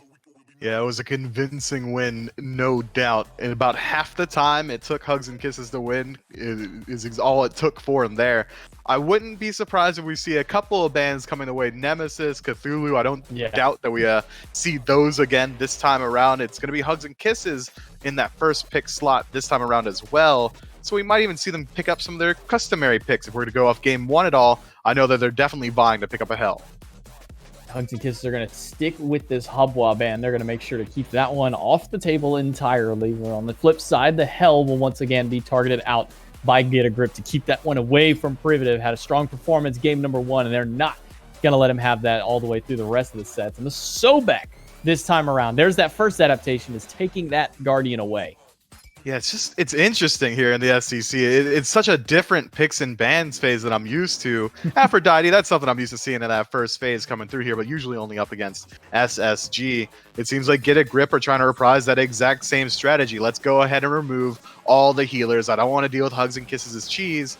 And Hugs and Kisses is going to make another adaptation. This time, Nemesis getting banned out. Mask not going to be allowed to reprise his performance as he did in game 2. Get a Grip panning out the Kuzumbo, saying that Oceans is going to be allowed to do the same either. It's been a lot of changes here, and Yamoja makes her way through. For my money, the best god in the game and a healer. Seems like it should fit what Hugs and Kisses are looking for. Yeah, there's a reason why she's one of the top banned gods in the entire SCC. I mean, she gets very little daylight when it comes down to, but when you have to make the adaptations that these two teams have had to make in this one set, we finally see Kuzumbo banned away. He's been allowed to just run rampant in the SCC for so long. But we see the Sobek and the Nemesis ban, but that's going to leave so much on the other side for Get a Grip. Persephone and Cthulhu with Nemesis gone, there's not too many answers left for this solo laner. Might be another Achilles pickup, but it didn't pan out so well last time around. Now, that talk about team fight potential, be it through Grasp of Death, be it through Descent into Madness. There's so much now that Hugs and Kisses are going to have to concern themselves with once these 5-on-5 engagements really start up. I was expecting the Cthulhu to come through, but it seems like this Sun Wukong could flex into the jungle, more likely going into the soul lane. Has a decent matchup in lane, should be able to out-rotate the Cthulhu, but if we're talking about raw team fight presence, he is 100% outclassed. Well, you're talking about the potential counter matchup of the Achilles and Get a Grip with seeing that it didn't get picked up on the opposite side and said, hey, let's just grab it for ourselves and give it back to Mask, who had a stellar performance on a game number 1. Even though they lost that first game, Mask was 10-5 on this junglers. I mean, if it ain't broke, you don't got to worry about fixing it here. Just go ahead and run it right back for him. Jungle bans on the side of Get a Grip of Wheelish and Hone Bots. Ganesh and Cupid banned away here. We didn't even mention the Cupid this time around. And again, it's, in my opinion, it's just because it's Meerkat. We don't need to worry about the Hunters. He'll pick whatever he wants at this point. And I do appreciate this Ganesh ban from Hugs and Kisses is going to be very good for them here to just make sure that it's not so easy to lock them down inside the team fight. It is going to be Shablanke picked up first overall for Get a Grip out of that second phase of picks. I would have liked to see him pick something a little bit more meta, but he performed admirably on it in the last game, so I'm not going to complain just quite yet. Kamazats and Nuwa are the response from Hugs and Kisses, picking up a lot of damage out of the jungle and a very self-peel centric mid laner inside of Nuwa, but backline dive potential is very squishy. They don't have a lot of backline dive on the side of Hugs and Kisses. It's going to be a pretty squishy composition. And outside of Yamoja, they're going to be lacking a little bit in terms of CC. Kamazat's bringing absolutely none, and Nuwa's not very confirmable. Hugs and Kisses might struggle a little bit around the 5-on-5. I feel that Get a Grip might struggle a little bit in this early duo lane. They got Ymir, Xbalanque. Now, Ymir's got decent clear. Xbalanque, pretty okay clear. But I mean, Yamoja with anybody really is just like, it's free pressure. It's free real estate in that duo lane if you've got a Yamoja into it. Game number 3, time to start it out here. Get a Grip and Hugs and Kisses. The do or die moment for them. One of these teams is going to get the W. The other one's going to have to sit back and take the L for the week. Get a Grip do have the seeding advantage at the moment. They are second seed with only one set win under their belt. Meanwhile, Hugs and Kisses have struggled to find their first set victory. I mean, it's only second week of SCC. There's still a couple more weeks to play out here for them. But I mean, getting a win over Get a Grip would be huge for Hugs and Kisses in the second week of play. Especially considering Get a Grip is one of the favorites of the North American bracket, having so many remnants of the Baskin and the boys roster. And I think that you're absolutely right with your analysis there, J-Mac. This duo lane should absolutely favor Hugs and Kisses. Yamoja's going to bring some of the most pressure potentially possible inside the game, and it seems like they realize it. They're stepping up immediately. Ocean's gonna maybe try and steal this one away. Doesn't look like they have a hog to secure this one, so it's just gonna be who's got the better steal, but Meerkat might not have the health bar. Well, I guess he will have the health if Oceans can't hit a basic. Being a former hunter, you would think that this guy could hit some, but Ocean's missing those couple of basics needed to secure the kill on the Meerkat. Yo, what's your beef with Oceans, J-Man? I gotta leave my man alone. I love my dude Alec, and he does at least strip away the beads from Meerkat, and he's able to force the purple buff to land onto Ionic. Bit of a double-edged sword with the Frostbite passive on Ymir. He's going to be absolutely swinging, and he knows it as he steps up alone. Ionic maybe trying to steal this one away. There is a hog available for the Shimoji to secure that if they want to, or they could just look for a kill on Ionic instead. No mobility, and with the jungler rotating over, Ionic will pay for his sins and give Renjaru the first blood for Hugs and Kisses. Yeah, I know Tyler. Meerkat is absolutely rolling his eyes at that one. Mass trying to make something back here. Walks into 3 alone and picks up the kill on a Primitive, but now surrounded by another 3. The stun comes through here. No beads available. He's going to lose out on his life. Luckily for Meerkat, this kill's not going to go the way of Renjaru. It's only going to be first blood, but Kirmi picking up the kill in exchange, able to return back to farming as well. Means that we might see a bit of a jungle differential start to establish itself. Ionic has Blink available, but doesn't look like he's going to take the bite here and try and make any kind of play. But, I mean, Mifflin, remind me again why Yamoja's banned. Because, I mean, I don't know if Oceans has proved it enough yet as to why this goddess is constantly taken off the table. You know, just pressure, healing, one of the best ultimates in the game, the ability to do exactly this, to continually try and find pressure and displacement. Yamoja's the best guy in the game. I don't need to defend it. Everyone absolutely knows it. And now we're starting to see the differential establish itself in the support role. 1 level separating Ionic from Oceans, who is still just now ticking over to level 2 is Ionic. But now Renjaru as well has not got that much of a lead. Meerkat's been allowed to free farm for so long solo without splitting any waves. It's only really Ionic suffering the consequences. Meerkat and Ionic going to take a little bit of poke here from this wave. They're on the bubble out as Oceans. He's going to get a little bit of more poke back onto Meerkat. Not quite the same amount of fun in this lane. Another big stun, but an even better stun out of Ionic. Stops both of them from pushing forward onto Meerkat, whose dash was down for the time. So luckily for Meerkat, he's got some support watching his back. But Oceans and Renjaru still have full lane pressure. Kirmi might be looking to get a little bit of pressure for his mid laner here. Gonna have to duke out one flower, but he takes so much return poke from Pagon. He does. Pagon playing pretty far back there, able to maintain distance and not have to worry about the pressure. Renjaru, on the other hand, not nearly as lucky, eating a freeze from Ionic, losing out on over 80% of his health bar. Meerkat absolutely swinging at this point through his first ability, the Branching Bola, giving additional power. We're going to see another rotation here from Kirmi towards the left side of the map just to make sure that another purple buff invade isn't attempted by Get a Grip. But that 3 split is going to hurt just a little bit. Renjaru, already slightly behind in farm, is only losing out a little bit more every single time he's split with additional teammates. Luckily for him, the jungler doesn't stick around too long, so he'll be able to hit up to that level 4. But Meerkat was already at 4 before this minion wave went down. He had a couple extra minions stacked up from the last one, so about a half-level lead for Meerkat in this dual lane. He'll take anything he can get at this point. I mean, in previous sets that we've watched, I think playoffs was kind of the name of it. Was he was always falling behind, but he was playing the mage ADC, so he never really got to see an advantage. But when he did get one, I mean, Meerkat never lets up on it. So we'll see how it pans out for him. He is the first to hit level 5 on that side of the map. Ionic got match to be right behind him. Havoc's getting aggressive on the Chronic, but the Myers, well, the Myers gonna do nothing to Chronic. He'll be able to sidestep out of it. Yeah, it should be a wet noodle fight over here in the solo lane. We might see Chronic get a slight lead as far as poke goes once he does decide to pick up that soul leader, pretty core item on Sun Wukong recently. Renjaru has already returned to base and finished up the Devourer's Gauntlet, but now Haddock surrounded.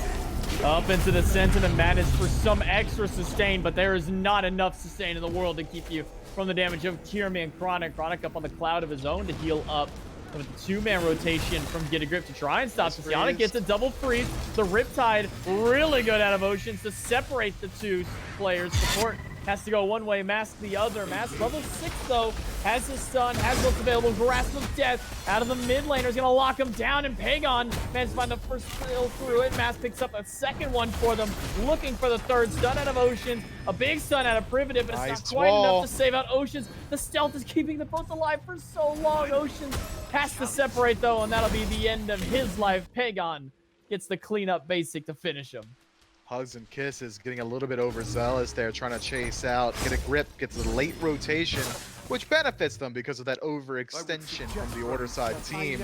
Nice little double freeze from Iotic to set up the huge amount of damage from the from Pagon on this Persephone rather, and then Mass finding a couple of executes on the tail end just to clean up those kills. Well played from Get a Grip, and now these two teams have largely settled back into their regular paces. Get a Grip has a 1,000 gold lead in the early game. Deja Vu back to game 1 and 2. 6 minutes in, Meerkat's got a pretty decent lead over here as well, but now Kirmi rotating through. If he can find the Vampiric Bats, it might be enough. Poison Darts aren't going to be enough to save Meerkat's life. With two people swinging basics his direction, he's not able to put on the juke boots long enough for anybody to rotate over and help out. So Meerkat will fall. Second kill on the board for Renjaru. I like that they gave that one over to him to try and further press his lead despite how far he was falling behind early. It is nice for him, and now he's got not only a stack advantage, but a gold lead as Ocean uses the ultimate in mid alone up against Pagon, and then Pagon does the exact same thing with the Grasp of Death. Another question mark as that fight fizzles out just into nothingness, and now I don't imagine we see another engagement until those cooldowns are available again. Kirmi gonna rotate over towards these mid-harpies. Masters are right behind him. Vampire Bats and the Screech. So let's split them out 1-1. But Kirmi down a level 2 Masties. They both got that 2-1-2 slash line. Master just been a little bit more efficient on his rotations, on his jungle farming. It looks like he was trying to steal away a back camp from Kirmi, but in the 1v, what would have been probably 1v3, Mask will wisely back away from it. Yeah, good decision there. He's already established a slight lead for himself after stealing away those back camps. Now a level differential between these two junglers. Ocean's continually trying to put pressure on the center of the map. But Mass sees that he's low, thinks to himself, I could find an execute here. But a nice little Riptide able to get him out of that situation cleanly. Yeah, that's going to be the ult out of Privative, so that's going to be down for about another 100 seconds on this mid laner. And once again, Privative going for that Warrior's Blessing, pretty much his staple at this point, like you said, reflecting what Paul has been doing in the SPL. Seems that Privative also loves this adaptation away from the Mage's Blessing, just that extra tankiness and that little bit of true damage that he gets from it. Yeah, tankiness, true damage, the ability to trade inside lane, as well as additional poke. It's a lot of good stuff there, but you are sacrificing the MP5, so he's got to hit every single shot and make it count every single time. Renjaru trades out his ultimate there, trying to find some poke in the back line. Ionic finds himself a bat straggling through the jungle. A little ultimate trade as Mass hovers around.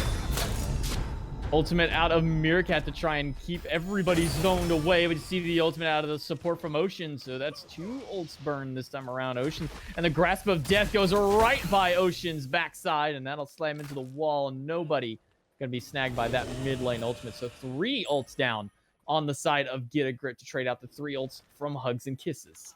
That was a really good Rivers rebuke from Oceans to make sure that there's no follow-up potential from Ionic or Pagon, truthfully. So I like that play just to make sure that the rest of his team can escape out of that situation cleanly. And now, another little bit of a trade on the duo side, or solo side of the map. Haddix and Chronic coming up against each other, not quite able to find the 72 transformation. Means that Haddix is going to get out of there without having lost too much. And it seems like both teams have kind of settled into a much slower pace here. Not that same mud fighting that we saw in game 1 or 2. Instead, less kills than there are minutes in the game. I don't think we're in North America anymore. Yeah, but we're also not in EU. We're kind of in this weird purgatory between the two of them. Riptide out of Oceans will keep Pagon locked inside the jungle. Kirmi rotating over, bats right into the Aegis. Stun comes out, Pagon will fall, and the wall by the support Ionic will make sure that keeps locked in and has to jump away. So, quick, easy pick on the side of Hugs and Kisses. Yeah, Pagon stepping up too far there, a little bit too confident, too comfortable in his own skin. He moves up, gets caught out immediately by a nice rotation on Hugs and Kisses' side of the map. Meanwhile, the rest of his team just kind of has to try and close that gap. No one's in range to really help him out, so he falls without much fuss. Both teams now really moving into the mid-game state. It's around 12 minutes that we start to expect them moving in towards that Gold Fury. But the farm has been a little bit slow. Support Ionic, only level 7, 10 minutes into the game, has elected to go towards that sovereignty build, so action should ensue. Oh, looks like he's going to get the action he wants, but not the way that he imagined it. He's forced to ult inside the River's Rebuke, and Ocean will clean it up just a little off on that wall. Grasp of Death will lock Oceans in place and force Kirmi to fly away with the bat out of hell, but now Oceans is in danger. Luckily, he's the emoji. He's got the Riptide, so he'll get away from the onslaught of Pagon, but not the wall Ionic was hoping it would be. Yeah, Vampiric Bat slow, makes its way home, making sure that Ionic isn't able to just drop the wall at his feet. He needed to pull a full 180 there. Unfortunately, it comes in right at the exact same time, so it's a little bit hard to make that adjustment on the fly, resulting in a pretty clean pick. Now both teams again returning to neutral, going back to farm. Meerkat trades out his ultimate there, trying to get a return kill onto Oceans, but wasn't quite able to do it, so the duo lane pressure should favor out Renjaru ever so slightly. He spent that entire time farming, so he's got about a level lead for himself. 300 gold, 400 experience, give or take, wave to wave. For all intents and purposes, this is a dead even game between these two teams. Maybe a half a level here and there amongst a couple of players, but nothing significant. Like we saw even last game, where by this point of game number 2, Get a Grip, we're getting ready to start pushing up towards the objectives, towards Gold Fury. And then by 17 minutes, they'd taken a Fire Giant, and 20 minutes, they closed it out. But we're not seeing that same level of pacing of these two teams. They've kind of slowed it down in this third game. A lot on the line here. Last game of the set. Both teams trying to find a win here this week. It makes sense to me that they're playing a little bit more cautiously going forward. But as I say that, Mast moving deep into the enemy jungle, throwing caution to the wind, see if he can catch out anyone stepping up too far. And it seems like he's willing to move in. Kirmi's jump is down. Mast left alone in the back. Mast is going to be all alone here. River's Rebuke.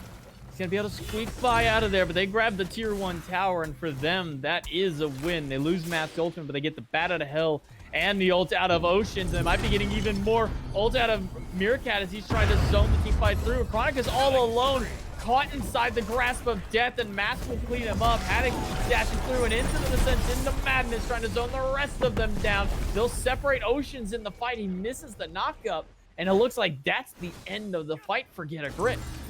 Get a Grip trade out 1-for-1 there, but they do pick up a tier 1 tower in mid. That's going to be huge for them once they do start moving towards these neutral objectives. Ionic, on the other hand, not willing to get to that point, is going to get caught out here. Vampiric Bats finds its way home. The slow is good, but there's no follow-up just yet. 2-man freeze might be enough to get him out, but the chase is on.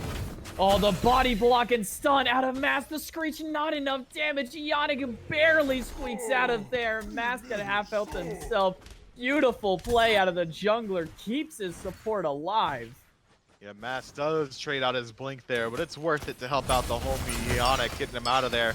And now Get a Grip have a decent positional advantage, or at least map pressure advantage. That tier 1 tower mid being down means that this Gold Fury fight does slightly favor Get a Grip. If they're able to get the upper hand in the engagement, Hugs and Kisses is going to have to run much further away if they want to get to relative safety. So now, as we tick over to the majority of players coming to that level 12 mark, getting that second relic online, I imagine we see this Gold Fury get started up. It is going to be Get a Grip started up for themselves, already on 50%. The half, Renjaru's in the area, and he's done a couple of basics here and there to maybe try and stop it. River's Rebuke, Get a Grip will get the Gold Fury, and with the ultimate forced out of Oceans for basically nothing. First objective of the game goes to the red team. They'll be able to slowly extend that gold lead, now about 1,000 in their favor. Still, so utterly small because Hugs and Kisses have been able to establish a small lead through map presence and kills early on. That gold tree doesn't do nearly enough to separate these two teams. Still a completely even match. 500 gold, 200 experience. Not even numbers that I think are worth talking about at this point. 14 minutes in, completely even. The largest disparity that we're seeing in the game right now is between the supports, and Get a Grip, not happy with what they've gotten so far, want to get the last remaining neutral objective. Pyromancer going their way as well. Now we're starting to see a little bit of a lead. Still a very minuscule amount, 14 minutes in, despite having the neutral objective advantage, picking up gold and pyro. I'll blink in. Ionic is stuck in place yet again on this Ymir.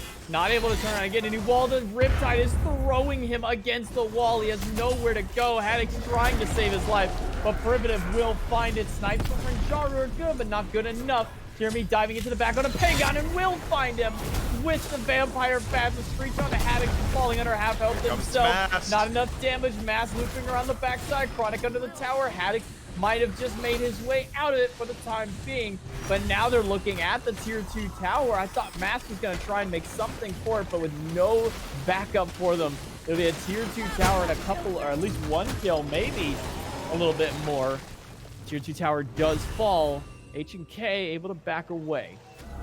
On the other side of the map, we saw Meerkat going for a bit of a play, but nice ultimate from the Emoji, able to separate Mass from the rest of his team. Now Ocean isolated on his own in the back. Haddix has the chase. Mass finds the kill. Nice wall finds Privative. It's going to be a double stun out of Privative, but he has nothing left for him. He's got 3 people chasing him down. Mass will be the one to get the final swing for a double kill. Renjaru was the only one who was able to make it out alive amongst that little skirmish, and more power to him. He doesn't have an ultimate, so if they start this Fire Giant, which I doubt they will, because Meerkat's on the opposite side of the map still. He was split pushing tier 1 the whole time.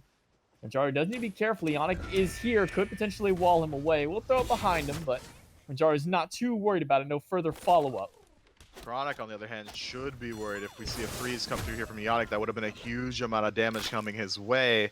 But instead, we're going to go ahead and reset back to neutral. All that ground that Get a Grip had covered through the neutral objectives immediately mitigated by a team fight from Hugs and Kisses being able to strip away that tier 2 tower. And again, we return to a dead even game. Less than 1,000 gold separating these two teams.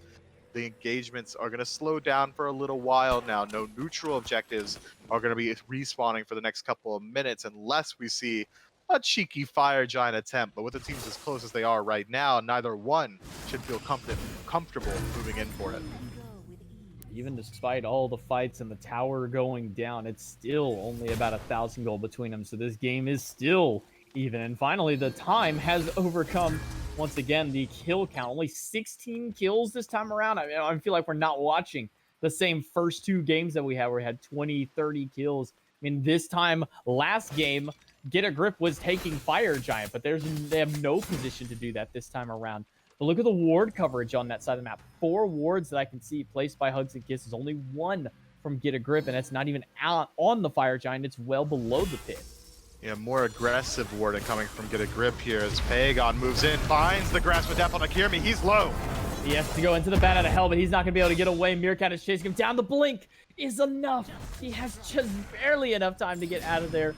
So somehow, some way, Kirmi lives through the engagement, but it's 2 ults for 3 of them burn in order to keep that fight for themselves. Now Get a Grip can start looking towards this potential Fire Giant because they know that Ocean's ult is down. Kirmi has no safety left. Only Renjar and Chronic with ultimates left, and that's a lot of risk to go through. Yana gets a wall onto Chronic, and it's lasted quite a long time. Chronic down to half health.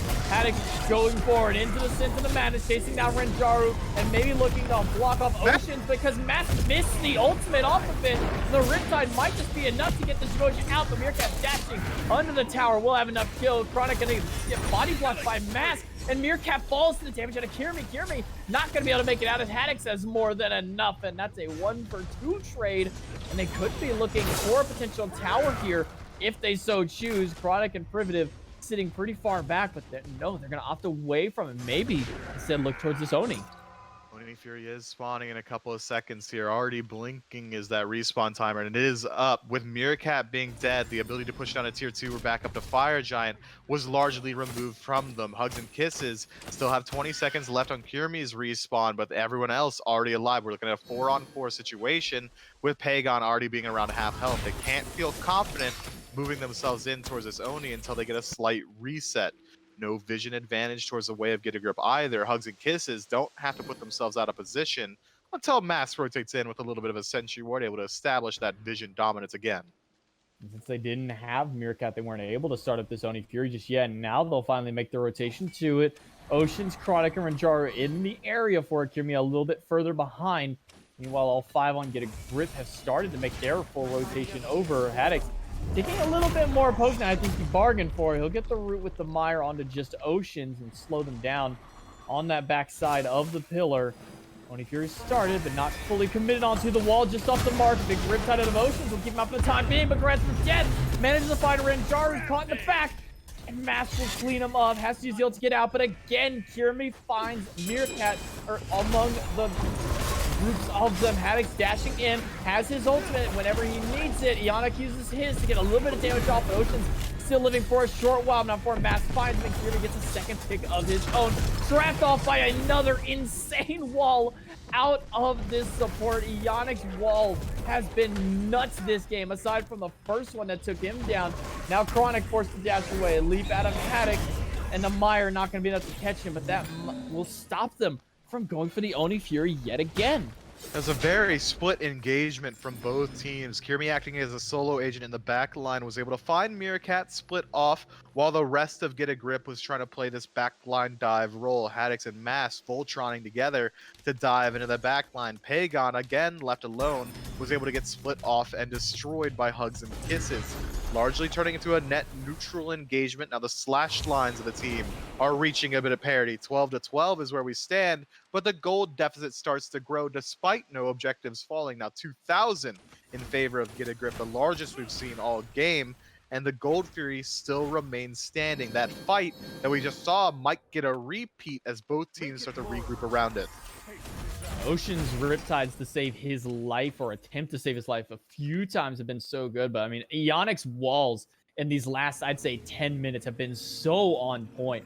Blocked off one on the top end of that Gold Fury, helped to set up for a kill. Used another one to keep himself, keep the rest of his team alive and zone him out. I mean, this is kind of the premier Ymir play you like to see when this god is picked up. It is. He's been able to control space incredibly well. And look as he steps forward now to try and establish some vision dominance. He should keep himself positioned forward so they can stop anyone from rotating in. If he's able to separate just one, the damage output from Meerkat and Pagon behind him should be enough to dissuade Hugs and Kisses from working their way in. They have to be worried about the steal potential as it starts to fall low. Fury's down to half. The wall already thrown out. Get a Grip and manage to get the Fury, and with that everlasting wall out of Ionic, there is very little chase potential from Hugs and Kisses. Chronic is going to try for it. Him and Ocean's at the forefront of it, but once again, wall out of Ionic will make sure that they can't continue the engagement through. But now there's 2 stuck in the middle of 5. Double dash through from Haddix will grab 2. Riptide will get Ocean's out for the time being. Chronic has to sit up on the cloud, but the River's Rebuke out of the support from Hugs and Kisses. Not going to find any home, not going to find any target, and Ocean's stuck in the middle of it all. Descent to the madness out of Haddix, but looping around the back line. Once again, attention to Kyrmi. He's been able to find these quick picks every single time. He's looking for somebody on the back, but this time they know that he's there. They spotted him, bat out of hell, used defensively to get some poke, but mostly for retreat. Meanwhile, Haddix is getting poked out by the carries. Blink freeze out of Ionic. The slow afterwards from the carpet is good. Wall just off the mark. Meerkat needs a couple more basics, but Chronic able to get out with the bird of nope. Is Privative going to be as lucky? It doesn't seem like. Ionic's wall is coming up as soon. He's looking for the chase still, and he's able to find it, but not close enough. He might lose his life just to the tower. Makes it out by a thin margin, and now the rest of Get a Grip has moved up around it. Oh, the Grasp of Death, not enough to stop one back, but it'll force the beads and the Aegis out of Privative and sets them up for the tier 2 tower. Get a Grip. How long was Pagon holding on to that ultimate? I think it actually just came back off of its cooldown timer. Yeah, he held on to it for 2 seconds before he let that bad boy rip yet again inside that team fight. And now the map presence again swinging in favor of Get a Grip. Gold lead in favor of Get a Grip. We're looking at 6,000 separating these two teams. That's a number worth talking about. It's looking very good for the Chaos side now to start positioning around this Fire Giant. Pyromancers respawn as well, so they can go for a much easier objective to test the water and see how Hugs and Kisses are going to respond towards this neutral objective. But it seems like Ionic more interested in trying to find a pick on this side of the map, or at least establish a bit of vision dominance as Pyromancer falls quickly. Fury, tier 2 tower, and a Pyromancer. The slippery slope of the gold lead is falling ever so in favor of Get a Grip. Now almost 7,000 gold to their name over Hugs and Kisses. Another wall out of Ionic is going to hold Oceans in, but they've got to retreat from it. River's Rebuke not going to catch anybody. Riptide a little off the mark, and Fire Giant leashed from Get a Grip, but the Riptide Chronic accidentally walks into it, gets slammed against his own wall, and Haddix will zone away with the Mire. A quick disengage out of Get a Grip. We need to see Get a Grip do exactly this. Separate the back line. Oceans falling down easily, but that's a lot of damage that they took in response. Kirmi trying his best to act as that solo agent again, diving into the back, but thinks better of it. Derivative has to back away. The second hit of the Mire canceled out by Haddix, and the root not going to go through. But again, Ocean stepping up and immediately caught out by Ionic. His walls of catching specifically Oceans out has been absolutely nuts this game. I mean, Ionic is playing lights out on this Jameer. One of the best Jameers I've seen since the days of Kanye life back in Season 1 SWC. Another big wall. This dude is insane. Somebody has got to stop him. Grasp of Death managed to find through the hole. I don't know how Pagon managed to find that thread in the needle. And he's able to get one. Haddix able to pick up the kill. 2 down as Pagon finds Renjaru. Kirimi all alone. Another great wall forces the leap out of it. He's unstoppable at this point. Every time we mention Ionic, I go, you want another wall? Here you go. Might as well throw this one down for you. And honestly, I don't know how Pagon managed to thread the needle with that ultimate. That was the tiniest little gap. Fire Giant started up, down to a quarter health. Ocean's trying to stop this if he can, and he does steal it. Are you kidding me? After all of that Get a Grip goes through, they lose the Fire Giant. They're gonna lose Meerkat. Kirmi will trade his life, but he's screaming worth every day of the week. Kirmi shouldn't be screaming worth. He could have just walked out of that situation alive and kept Fire Giant buff for himself. If anything, Ocean should be angry at him after making the hero play to confirm that objective.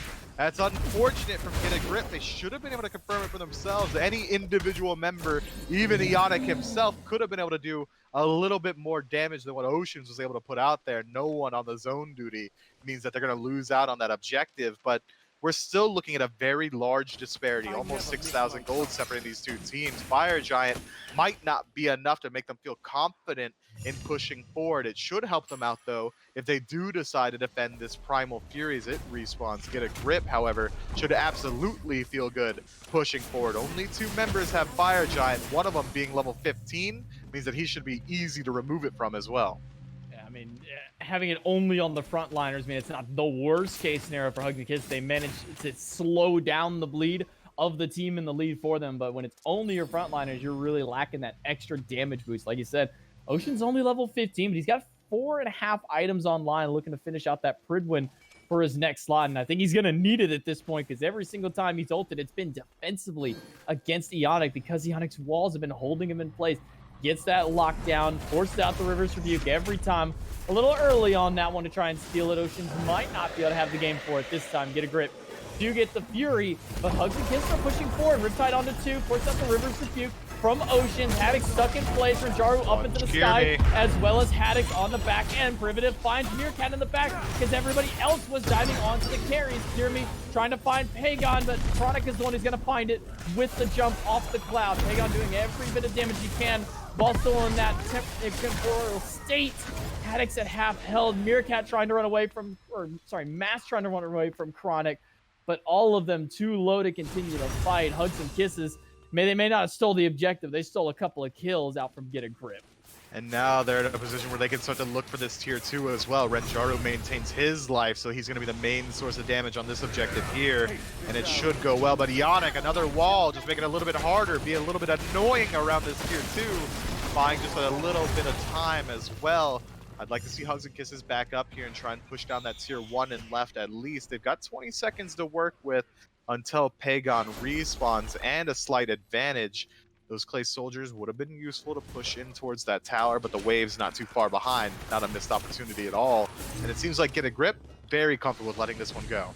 Yeah, Oceans will tank up a couple of shots. They can take mid-tier or left tier 1 tower, and that'll be the call to retreat for the side of Hugs and Kisses. Go back and finally spend up some of that gold. Oceans can maybe finish out that Pridwin that he's been building up into, and Primitive still needs that 6th item, holding on to that Warrior's Blessing for the moment being. Ionic now tapping into level 18. He has 2 levels up onto Oceans, but both these supports have been playing so well. These Riptides out of Oceans have been really strong in these fights. These walls out of Ionic have been strong. I mean, this feels like it's more so a game of the supports and Kirmi as on the side of Hugs and Kisses, because Kirmi has been making some lights-out backline plays on this Camazotz. I know we're not ignoring the jungler of Get a Grip, though. 7, 1, and 9 is the slash line there. He's doing absolutely well himself. It seems like Haddix has been having a pretty good game as well. Been a huge disruption factor in the back line. But we're looking at about 1 minute left until Fire Giant respawns. So it seems like that's going to be the next contention point. But Hugs and Kisses have a 5-man grouping on the left side and Get a Grip side of the map. If Ionic's able to spot them out and split up the map with the wall, that might be enough, but they've been spotted already. And Mass is going to go in. The Rivers of Bucardi expend, and nobody's going to get hit by that one as they're all able to make a full retreat. Pagon taking a lot of poke product, and Kirmi in the back. Bat out of hell out of the jungler, trying to find anybody. Pagon's getting low. He manages to get away from the damage, and Pagon turns around and takes down Kirmi. But everybody, aside from Ionic, is under half health on the side of Get a Grip. Nobody can really continue the fight. Meanwhile, Hugs and Kisses, they're all going to back away as well. They have the numbers disadvantage as far as the number of people, but I do have sustain from Oceans. Losing out on Kirmi there is going to be detrimental. Fire Giant respawning in 15 seconds. Kirmi in 35. That's 20 seconds where Get a Grip are going to have the numbers advantage around the Fire Giant. An enhanced Fire Giant as we've ticked over past the 30-minute mark. And Ionic wants to make it even easier. Looking for a little bit of poke. Setting up for the Bone Rush to take out 10% of Chronic's HP bar. Pyromancer being looked at, but they've got their eyes on the bigger prize. It's going to be the enhanced Fire Giant. Started up by Get a Grip. They're going to need some good zoning because Oceans is here to try and snag this one away yet again. Massive immediately going to go on to the support. That's going to force a Riptide out, but he gets caught out by the Crest of Death.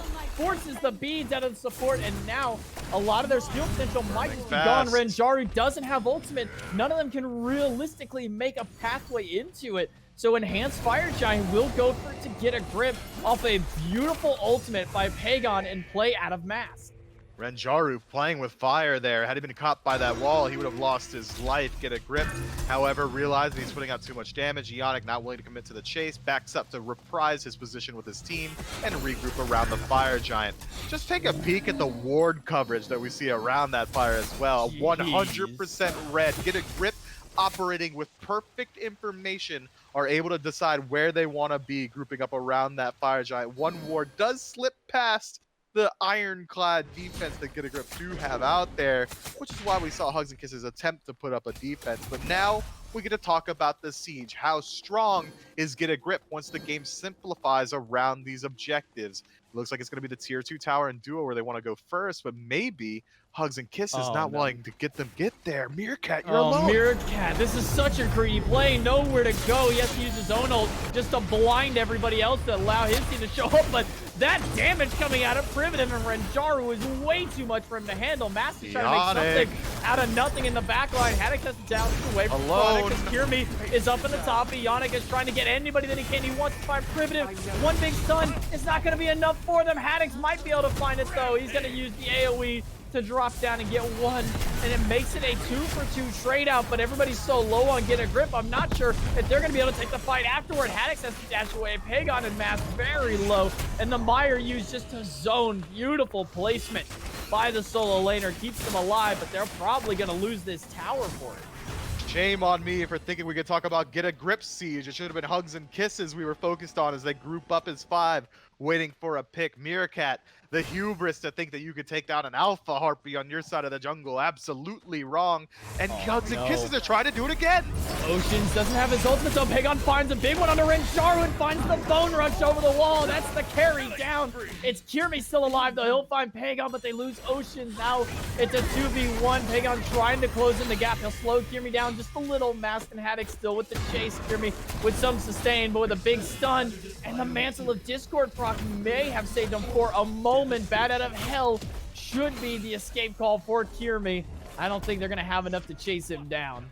Hugs and Kisses do enough there to squash the majority of the Fire Giant potential out of Get a Grip. It's just Mast and Haddix who maintain the buff for themselves. But they group up around the Oni Fury. If they're able to pick this one up, it should split up the map just enough that they could feel confident to at least push in towards some of these tier 2s. No. I take it back. All right. I saw the cudgel coming through, and it was like a slow motion, like, no. Because that's how they felt. He slowed down time. That's why it's in his name. That's why. I mean, you can't let 2 objectives just go so freely like that. I mean, you can because it just happened. You shouldn't. You shouldn't. You're right. That's shouldn't. The correct verbiage there. You absolutely shouldn't. should not. Cudgel does not deal enough damage to be even a real threat of steal there. He's able to sneak his way in. Not the biggest steal. It's just an Oni Fury. It's 34 minutes in, and Get a Grip still do have the advantage. They should be able to deal with these waves a little bit better. Hugs and Kisses shouldn't feel confident to use these Oni minion waves as Get a Grip would have to push into these towers. Instead, going to use it to buy a little bit of time and get some information on the enemy team, able to spot out where the enemies are. And they've found Ionix isolated on his own. If Oceans can separate him, that might be enough. Ionix might be looking to separate Oceans possibly, but look, man, it's not just an objective, man. It's the North American pride. I mean, I've been watching NA SMITE specifically for like 5+ years now, and there's a reason that my pinned comment on my Twitter has been the same ever since then. Is that NA can't secure objectives, or at least they can't secure their own objectives. I mean, this is just getting ridiculous at this point. 2 objective steals in this game. 1 Fire Giant being it off of the back of a Yemoja. A Moonblast from Yemoja who has, what, like 12 power built to her name? All right, you asked me to do math, and I refuse to do it, but I think it's like 60 power, so you know what? Let's put some respect on Oceans' build just a little bit. I'll have you know that Moonblast did at least 100 damage to steal away the Fire Giant. And now we're going back to that neutral state. No Phoenixes have fallen just yet, so it is going to be Hugs and Kisses grouping up around it first, and now Get a Grip are going to have to work their way in. Looking for Ionic. He's down to a quarter off the stun from the minions from Privative. He's going to have to walk back. He doesn't have any self-sustain, so he's just going to depend on his own natural HP 5 that he's built up with the Sovereignty. Ionic caught out. The Riptide is holding him in place. He has nowhere to go. Into the reverse rebuke. He must run. Primitive's ultimate already expended. Renjaru up, looking for the snipes. He's going to fight a few players with him. Needs that 3rd hit if he's going to do any kills, but he's not going to fight it. Kirby forced out of the beads as soon as he lands back down, but that's 4 ults down on H&K. Haddix and Pagon and Ionix still have theirs, but Meerkat getting so low in that fight. That Aegis expended so he doesn't die to that snipe out of Renjaru. That's a lot of defensive options removed, and it seems like H&K absolutely know it. They're going to start up the Enhanced Fire Giant immediately, not allowing Get a Grip to return to base. Ionic 50%, Meerkat 50%, Haddix, no ultimate available. It's going to be a hard-fought battle, but Hugs and Kisses resets it. They're not going to force Get a Grip to come in, instead allowing a little bit of time to establish itself. Renjaru taking a little bit of poke there from the Fire Giant. I'm going to take a quick little pause here. We'll be right back into the action shortly after. But like you said, holding off the backs from Get a Grip is the most advantageous thing that they can do. If you let them go back, now they come back, fight with full health, but they've got a Yemoja. They've got sustained. We talked about it from minute 1. That Yemoja has that very few other Guardians do, and that's that quick level of sustain she holds for her team, especially in these late game fights. Not only through her abilities, but also through her auto attacks. Without having the need to keep your mana in check, that Omi is just going to recharge for free. J-Mac, has it been like this always on the SCC? We get to plug our Twitter ads in here? That's right kind here, of awesome, baby. dude. Right there. You get, people get to see where they get to connect with you onto this, or see where they get to rage at you. I mean, it's kind of 2 sides of the same coin at that point, but pretty much everybody except for Ionic back up to full health. Haddix taking a little while to recharge himself. think anybody's able to then go back to base. Meerkat using the camps to sustain himself up. Luckily for him, he's a hunter. He gets to have that kind of built-in sustain so easily. Primitive going to throw out the minions, and immediately Pagon's going to shut them down with the Bone Rush. Not going to let any of those charge in forward. The 5v5 grouping up over here at the Fire Giant. Kirmi a little off to the side to keep those minions pushed up and in H&K's favor. He'll start making his way back with the team, but everybody's looking for that first moment to jump in.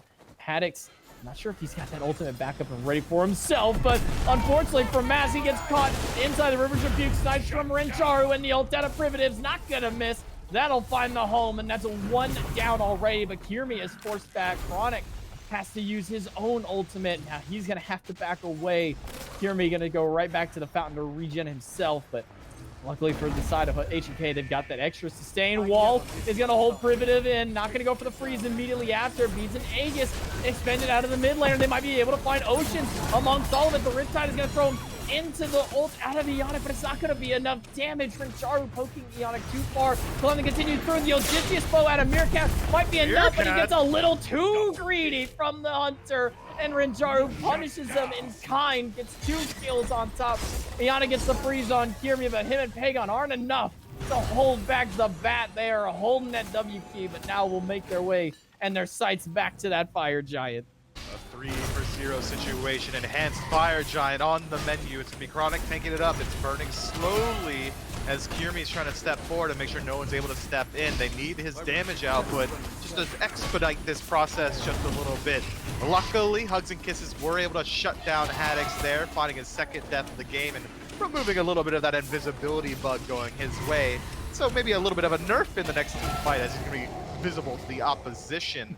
Get a grip now, get to simplify the game yet again. We've seen that they've been able to siege a little bit. Let's see how their defense looks, and it should be pretty good, be it between Ionic separating the fight or Pagon able to keep the minion wave out very easily with the Bone Rush. Masked and Haddix Voltroning together to find a backline dive. There's a lot of tools that they have, but the Hugs and Kisses siege potential is equally strong. Oceans has a low committal engagement ability, able to use the Riptide to separate, get a grip, and drag him into his own team. Primitive has the Clay Soldiers, able to make it a little bit easier to work his way in towards these Phoenixes or towers, not always having to wait on the minion wave. And the backline dive is a little bit weaker on the side of H&K. Kirmi and Chronic going to be the core members of that. And Kirmi very much so on the squishy side, only the Mantle of Discord keeping him alive in these engagements. He's got to play very safely around these Phoenixes. H&K grouping up left, 1 tower left standing on the side of Get a Grim. They're more than likely just going to surrender that tier 2 tower. Absolutely no reason to try and hold the line on that tower. Just let it go. The Phoenix is going to be the name of the game for them. And it's just going to come down to the battle of ultimates, specifically the ult out of Oceans. If Get a Grip can stop Oceans, if they can bait out that River's Rebuke early, I think they have so much better of a chance in these fights, because the last couple have just been detrimental to Get a Grip. They absolutely have, but Hugs and Kisses are going to want to work through the tools slowly of Get a Grip. If they're able to strip away the Grasp of Death and the Descent into Madness, then their siege has become much easier. They've got the additional benefit of having healing in their draft, so they can elongate these engagements as much as they need as they work slowly into these Phoenixes. But it looks like it's going to be a 3-2 split. 3 core members on the left, 2 in mid for Hugs and Kisses. Mirrored, in fact, by Get a Grip, trying to make sure that they don't lose out on too much across the map. But Meerkat gets a good little taste of what the poke potential can be. Haddix is going to keep that minion wave out. It's a 1-1-3 split. Yeah, not the usual split that we see out of these teams. Usually it's a 4-1, and that one being on any of the other Phoenixes mid or right-hand side. Riptide's going to catch Meerkat, and that's going to get the River's Rebuke out of the support. Ocean's going to get frozen, however. The Phoenix hasn't taken a whole lot of poke, but Rencharu has. He has to roll away. He's too low in health to continue the fight forward. Ionic going to try and push in. Haddock's going to take the Riptide just to move a little bit more forward, but Kirmi got left alone right-hand side, but he doesn't have near enough damage to take down this Phoenix. Luckily, they got some sustain out of Fire Giant and Oceans to keep themselves topped off here, and maybe, just maybe, they'll look towards another Phoenix. Losing out on Ocean's ultimate is going to be a big deal, but it's already halfway back up. Instead, hi-rez has maintained his own descent into madness. That's going to be a huge tool that has yet to be burned on the side of Get a Grip. They're doing a very good job slowing down this fire giant. Just 50 more seconds left on this buff. Can Get a Grip withstand through this pressure? We're seeing the group continuing. It's that 3-1-1 that we saw before. Mast has largely kept Kirmi in check. It's going to be a 2 versus 2 into this mid lane, and Mast is going to put quite a hefty bit of poke on Nick Kirmi. He's going to have to back away for the time. They have the Clay Soldiers for something, but as soon as those drop down, it's a bone rush out of Pagon to try and get anything. And now he's the one who's going to get caught by the Riptide. Luckily for him, he's got a leap to go right over the top. All 5 from Uggs and Kids is pushing in. Meerkat stuck inside the River's Rebuke. He's got the Aegis and the feeds. Meerkat dashing away. Haddock's going to go for the Saint at the back. Forces the ultimate out of Kirmi. Forces Chronic to run all the way to the dead to the back line, but Pagon's going to find Chronic.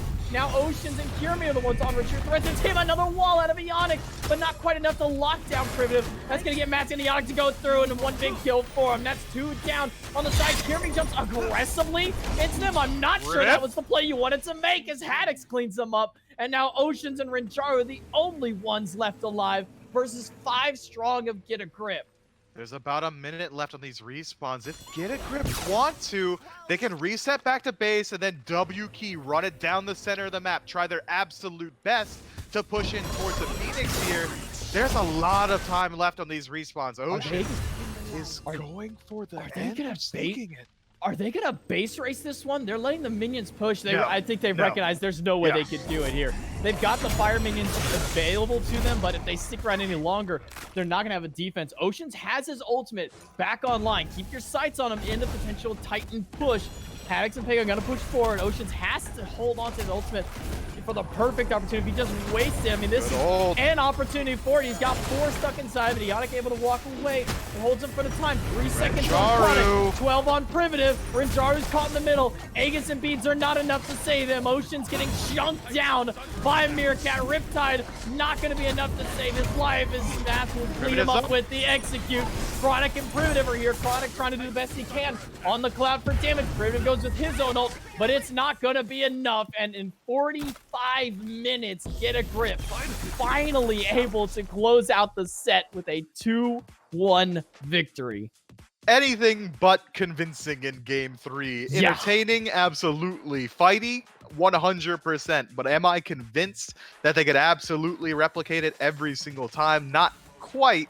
A little bit sloppy in the decision making towards the mid game, but absolutely fantastic play out of Ionic. I have to sing his praises time and time again. His ability to use those walls to separate the fights, his ability to find these picks were absolutely immaculate. hi-rez himself as well had a very good game. It just felt like it was a very throw-heavy game between both teams as they tried to siege down either base. It just seems like neither one of them had a real grasp on how they wanted to do it. Yeah, game 1 and game 3 kind of are reminiscent of each other, where one team's got an advantage, they throw on this side, the next team throws in the next fight, and it's back and forth action onto it. And yeah, we could keep singing the praises of hi-rez going 11, or of Mast going 11-2 this game, but a lot of my money onto that one, like you said, was on Ionic with his perfect wall placements throughout the majority of this game. That game does not go nearly as smoothly without those plays out of Ionic. Absolutely agree, but we got to give at least a little bit of credit over to Pagon as well, able to drop 40,000 damage on this Persephone. Absolutely wild. Renjaru and Primitive doing their absolute best to match the output and actually besting it across the board. 46,000 out of Renjaru, 54,000 out of Primitive as well. A well-fought battle from both teams, but today it's going to be Get a Grip coming out one step ahead. And that's going to put them 2-0 on the standings. And unfortunately for H&K, they're going to drop to 0-2 in the standings. It's going to be a hard fight for them to continue up this leaderboard if they want a chance for the upper end of being in the SEC later down the road. It's been a hard struggle for them in these last 2 games. Still got some more to play through, but I mean, Get a Grip. They're on the rise. They seem to be one of the top teams. It's former Locked and Goated and Baskin and the boys merged together. When you lose Baskin, what do? You just make an even bigger super team out of it. And they're kind of showing that they have what it takes, but they are showing cracks in that foundation. And maybe there'll be a team out there that can exploit that. That's going to be it for set number 1. We're going to take it to a little bit of a break. And when we come back, we still got another action-packed set ready for you guys. So don't go anywhere. We'll be right back.